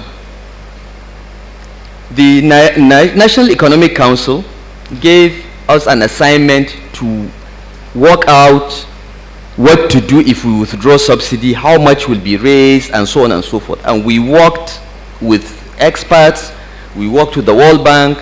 I chaired the committee that did that job. And we came out with the report, what to do with the resources, okay? Which will be transparently explained to Nigerians. You know, components of it include investment in security, investments in social protection, and so on and so forth. The report is there. And there is a framework what to do with it. And release more money for health, education, infrastructure, and so on and so forth. You know, many people don't understand that in 2021, the budget of the federal government for roads was 200 billion. And in 2021, we were projecting to spend, if I remember correctly, Shubham, was projecting to spend 1.2 trillion on subsidy. That's when it started. And we saw the danger, 1.2 trillion. And I remember when I went to brief the president on the report, I said, Mr. President, does it make sense to you for us to spend 200 billion on all federal roads in Nigeria in 1 year and 6 times that on cheap petrol? He said it doesn't make sense. I said, so why are we doing it? Okay, so this was something that we've been studying for many years, and we had a framework, and the Economic Council agreed. Okay, all the 36 governors of Nigeria agreed it should be withdrawn, and we had a clear plan. This is where the money will go. Some of it will go to federal government, some will go to states, some to local government, some to some interventions. We all agreed. The president said no. That's it. Now we are looking at what? How many trillion this year? 6 trillion. 6 trillion. And go and check what is the national budget for health, for education, for infrastructure. It's not up to that. It doesn't make any sense. So we need to explain this and end this subsidy thing. There was another question about whether we have a unified economic ideology. I don't know how to answer that because I don't believe in ideologies. Ideologies don't put food on the table. You know, every country, every society has its history, its context, and its problems. And I think you should just be sensible and pragmatic about solutions to your problems. If a capitalist policy will solve your problem, take it. If a socialist policy will solve another problem, borrow from it. The solution to people's, to world's problems is to be pragmatic, not to be stuck in one ideological corner or another. Okay? Deng Xiaoping said, you know, who cares if a cat is black or white, so long as it catches mice? And I think that's the most sensible approach. So I'm not sure the issue about subsidy has to do with ideology. Most of the people that push ideology are actually hypocrites, these comrades that once they get money, they commit class suicide. Professor Ojo, you know, we have state GDPs. Mm-hmm. I know the GDP of my state, and we measure our GDP every year, and we work with National Bureau of Statistics. And believe it or not, you know, my state has been experiencing double-digit growth of its GDP. But of course, by the time it goes, even the year Nigeria went into recession, we grew 9%. But Nigeria's GDP was negative. So we do measure GDP state by state, and we know the state level GDPs.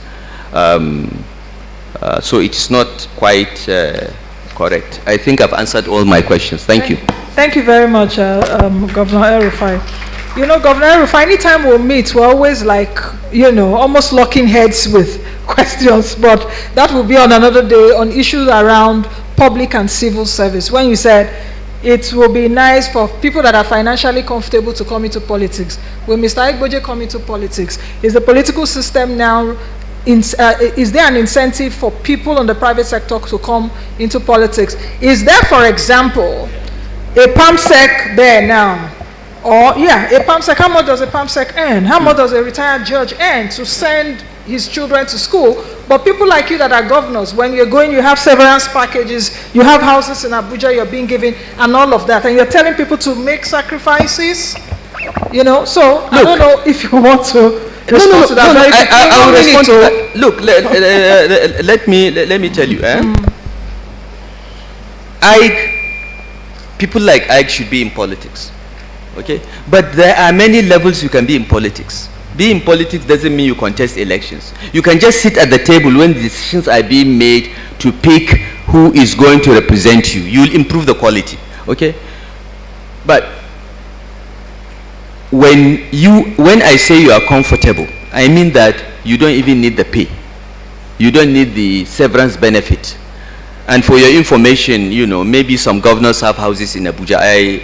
My state doesn't give me a house in Abuja or anything like that. These states vary. We are not all river state or delta state, okay? Some of us are poor states. We don't have that. But what I'm saying is, if you're in the private sector and you have met your basic financial needs, you have your own house, you have this, you have, you know, come to the public service and contribute so that you turn around your country. Otherwise, whatever you think you have in the private sector can be destroyed by a consistently bad government. Okay. It's a matter of time. Okay. Okay, this is all I'm saying. Now, PAMSECs are very well paid. I'm not talking, you know, that's not where you should worry about. They take care of themselves. Okay? How? But if good people that have an independent mind and a voice, that is people that can stand up and say we must do the right thing and nobody can intimidate you, are not in government, please do not complain that things are not working well. And do not complain when you wake up one morning, all your money has been wiped out, or a government says, take your money to the bank. We are doing currency redesign. And they keep it and say, we are not giving you. Don't complain, because that's what you get when you allow scumbags to be in government. Okay. Mr. Aigboje, our debate continues. Because I saw, do you want to respond to that, or would you have 100 million naira to buy a farm, for example? Because that's what the governor was saying, be financially comfortable. We will not leave here. Listen, Nancy, you said what is the incentive for people to come? There is no incentive. You are fighting for the soul of your country. With 100 million naira for you think the politicians want you to come? They will try to discourage you. They will frustrate you. Okay, let's get Mr. Aigboje's comment. Yeah. This question was asked of our second Ige Igbokwe Foundation fellow at Oxford. Okay. She was the past. Too much money to Oxford or something? Yes, yeah. I will answer. I'll answer that. But no. So she was asked this question. Past Chief Justice of Ghana, Georgina Wood, I think. Georgina, I can't remember her. Georgina Wood. Yes. So she said, look, people go to public service first to serve. And that answer was very profound. All over the world, the primary motivation for working in government is a desire to serve. It is like almost like those who work in medicine, the field of medicine, they take an oath. So people who are public servants or priests, they are a special breed. Unfortunately, however, we have disconnected the notion of public service from the Nigerian populace, not just the public servant, okay? So, even if you pay the public servant hundreds of millions of naira, if they don't want to serve, you will not get service.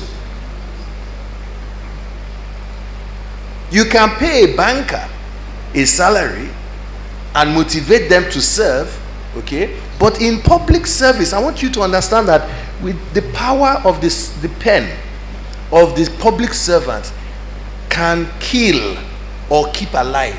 That is the power. I'm saying that is literally the power. I'm not talking of a PEMSEC now. I'm saying even a clerk. That type of power only goes to those who want to serve. Otherwise, you will always have perverted outcomes. Okay. Okay, Dr. Usman, Professor Soludo, do we still have him on for the question around balance of power? Prof? Okay, Prof. Yes, you do. Yes. Sorry for the hiatus a bit. Balance of power question. Thank you. Yes? Nancy, are you hearing me? Yes, Prof. I can hear you. Yes, okay, okay. What's your question? The balance of power. There was a question for you. What does balance of power mean? Does it really mean the devolution of powers to the federating units, and what would it look like? Well, balance of power, is quite an omnibus concept. You can use it everywhere. Balance of power between the government and the private sector, balance of power between the community and communities, or inter-ethnic, inter-regional, and so on. But I think for purposes of national conversation and the kind that we're having today, the balance of power that we're talking about will relate to devolution of powers and financing, intergovernmental power and fiscal relationships. And then thinking about even the structure, the meaning and definition of our federation. Nigeria, in my view, is the only country, the only federal structure in the world that I know that has got 3 federating units. It's got the center, you have the states, which are supposed to be federating units. And then you also stay at the center, also legislate about what the local government system would be. That's an anomaly. And I think the El-Rufai committee recommended the abrogation of the local government system. The good news, for me, actually, is that the president-elect, I remember when we were at the Economic Council, he was the governor, he was then governor of Lagos State. And every time he attended the council, he spent time on almost on every subject, giving us a lecture about the distinction between the federation and federal government. You talk about Accountant General of the Federation, he would object that that is an Accountant General for the federal government. If it is for the Federation, he will be appointed by the Federation, the federal government, and the states. The Attorney General of the Federation, he said no, it's the Attorney General of the federal government, and so on. And he created the local governments or development areas in Lagos, which became an issue with the federal government then. I think some of these things would are the areas that we need to begin to get on. And I think El-Rufai Governor El-Rufai has related this very succinctly. This issue is that the federal government is an octopus now. Huge bureaucracy. Hundreds, if not now, nearing 1,000 of parastatals and agencies and so on, gulping the entire revenues of the place. And the attempt to want to run the country from Abuja is what is wrong. In a federal structure, we must begin to think about delivery mechanisms and pay a lot of attention. Part of this power balancing thing is to take deliberate steps to incentivize the growth of institutions from below. Why should you, I listened to a dear friend, admired friend, Mrs. Uwais talking about the social programs and so on. And that's one thing I commend the initiative when I was at the Presidential Economic Advisory Council. Great initiative. But with all due respect, my view is that it's poorly delivered. Because the attempt again to want to deliver to social people, you want to deliver to the poor person, needing person in my village from Abuja. No, it won't work. And so the states and the government, federal government starts on this playing games. That social register that you guys have, with all due respect, we know how they are put together. So you've got to devolve powers and financing. Get back, as Malame Rufai said, get back to that huge list on the exclusive legislative list and the concurrent legislative list. Let's get back. This is one area where I believe that our future lies in our past. It's one area where our future lies in our past. Let's get back. There was a time when it worked. Not the 3 regions or 4 regions of the past, but we can go back to the... I've written quite a whole lot when I was writing back page of this day. I wrote part 1, part 2, part 3, and even part 4 on this subject. That unless we get the structure right in terms of this devolution and power relationships, we're going to continue to want to do more with the Abuja bureaucracy that doesn't get to anywhere. And now sitting here, I've sat in Abuja there, I'm now sitting at the other end, but I kept arguing then that we were very inefficient, very, very inefficient, and would never deliver the goods. But I think I'm very glad that the president-elect is one that believes in this, in true federalism, because he was the lecturer to all of us on this subject. And I'm just praying and hoping that he will lead the way to walk the talk on this matter, because it's so fundamental to our next step to sustainability. Thank you very much, Prof. Okay, Shubham, the question for you around alternatives to, what we're suffering right now. Are there really alternatives for us to get out? What are the hard decisions? I don't know if you have anything to add to that concerning the question around revenue challenges and, yeah. So thank you, Nancy. I think there was one specific question about what role MDBs, came from the back of the room, can play in basically unlocking some of the constraints to the entrepreneurial and kind of business potential of Nigerians. So on that, let me just say, and then this relates also to the discussion we've just been having about, federal fiscal, whether it's fiscal or other devolution of responsibilities and roles. We've actually worked very closely with both the federal government and the states, and Governors El Rufai and Saludo know this very well, in helping support a program whereby the federal government provides a framework for which states deliver and states are incentivized to deliver. So it's a program for results, whether it's on fiscal management or whether it's on the business enabling environment. And from my interactions with all the governors, it seems that this is something that seems to have some potential. This kind of structure where there's a common framework, a common understanding of states have to deliver. States are responsible for most of what matters for Nigeria's firms, businesses, people. But states are also varied, so there needs to be some sort of common structure for incentivizing states and also getting a virtuous competition cycle or even peer learning. This was true in Indonesia, that was true in India, and I do think that is where the future of Nigeria is, and we have been supporting it through these program for results financing. On alternative, where would revenues come from? Where would the growth come from in the absence of oil? I think there are so many areas. This actually is also something else that we've been working with the states. Property taxes.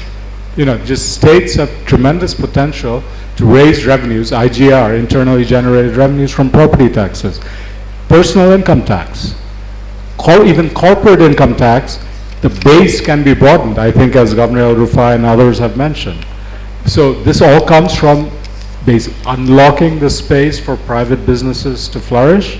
And there are certain sectors we can talk about: creative industries, IT-related, telecom, obviously, agribusiness, where if that potential can be unleashed, that itself becomes the tax base for non-oil revenues. Thank you very much, Dr. Shubham.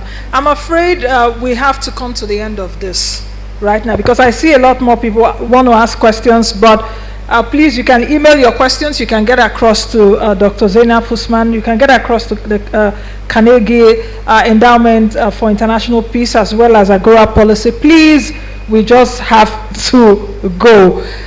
Can you really give this eminent, esteemed, high-level panel a round of applause for not just the quality of brain-stimulating conversation, but also the time and the sacrifice to sit down here and digging it out, as it were, speaking about Nigeria's problems, the challenges, and the solutions. Thank you very much, Governor El-Rufai. You know, we are still friends. Thank you very much, Professor Chukwuma Soludo, Governor of Anambra State. Thank you very much, Dr. Shubham Chaduri, as always. Thank you very much, Mr. Aigboje Imokwede, at least for bringing in a kind of fresh eyes into this, because you always have this kind of panel, you just see only the politicians there, you know. So thank you very much for the fresh lens. Thank you very much, Dr. Zainab Usman, too, for giving us the background, you know, to speak about this. Thank you. And such a fantastic audience. Please give yourselves a round of applause for sticking by and even wanted to ask questions, but we've got to go. At this time, let me invite Mr. Waziri Adio, the founder of Agora Policy, for the vote of thanks. For those of us on the panel, we're still going to stick here because we're going to take pictures immediately after the vote of thanks. So over to you, Mr. Adio. Thank you very much, Chief Nancy Naji. I think you have given a vote of thanks already, and the time is well spent. But let me just echo what you have said. First, I want to start with our panelists. I know that people made a lot of sacrifice to be here today. Governor El-Rufai had to reschedule his flight. Mr. Aigboje, you know, is in between different countries. Dr. Chaduri is always with us all the time. Professor Soludo also. So I'm very, very personally very grateful for being here and for the quality of your contribution. So thank you. Can we give the panelists another round of applause? And also to Dr. Zainab Usman for doing this wonderful book that provided the platform to discuss this, and to our wonderful moderator also, and esteemed members of the audience. Some of people sitting down here might not know that the gallery is also full. At the last count, we had more than 200 people. I've been doing events in this hall since 2005. It's not always that you find it like this. And this also goes to show that when people tell you that people do not talk about policy, people do not like talking about ideas, that is not true. It depends. So we need to continuously push the button and continue to work on finding solutions to the problem of our country. I also want to thank the people that put all of this together. There's a saying, you know, that communism is very nice, but it costs so many nights, right? A lot of planning went into this. The Agora team, the Carnegie team, people have been on this for like the past 2 months. So when you see everything coming together, and myself here standing and taking all the glory, there are people who did all the heavy lifting. Can we also please put our hands together for the people who made this to happen? Kyla, Juliet, Faith, Ifetayo, David, Miriam, and the wonderful people from Yaradua Center. They made this possible for us. So I want to thank everyone for finding the time to come here and for being present. You can be here and be doing some other things, right? And also the people that joined us virtually. I want to end by saying that nation building is a continuous conversation. It's not a conversation that you can finish at one go, but it's a conversation that must continue.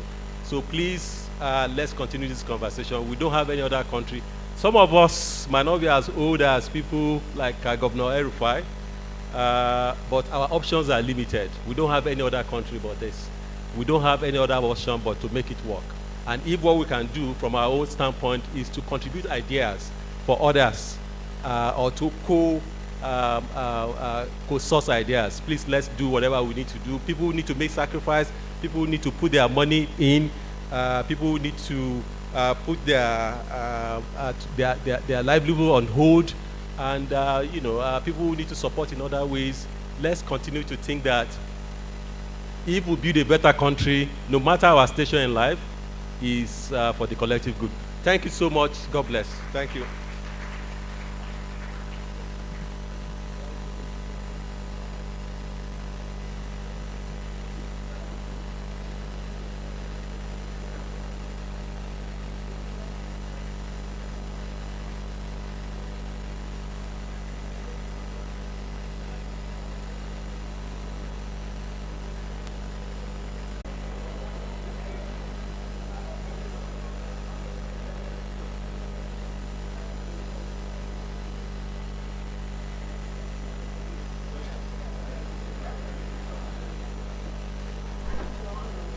After this.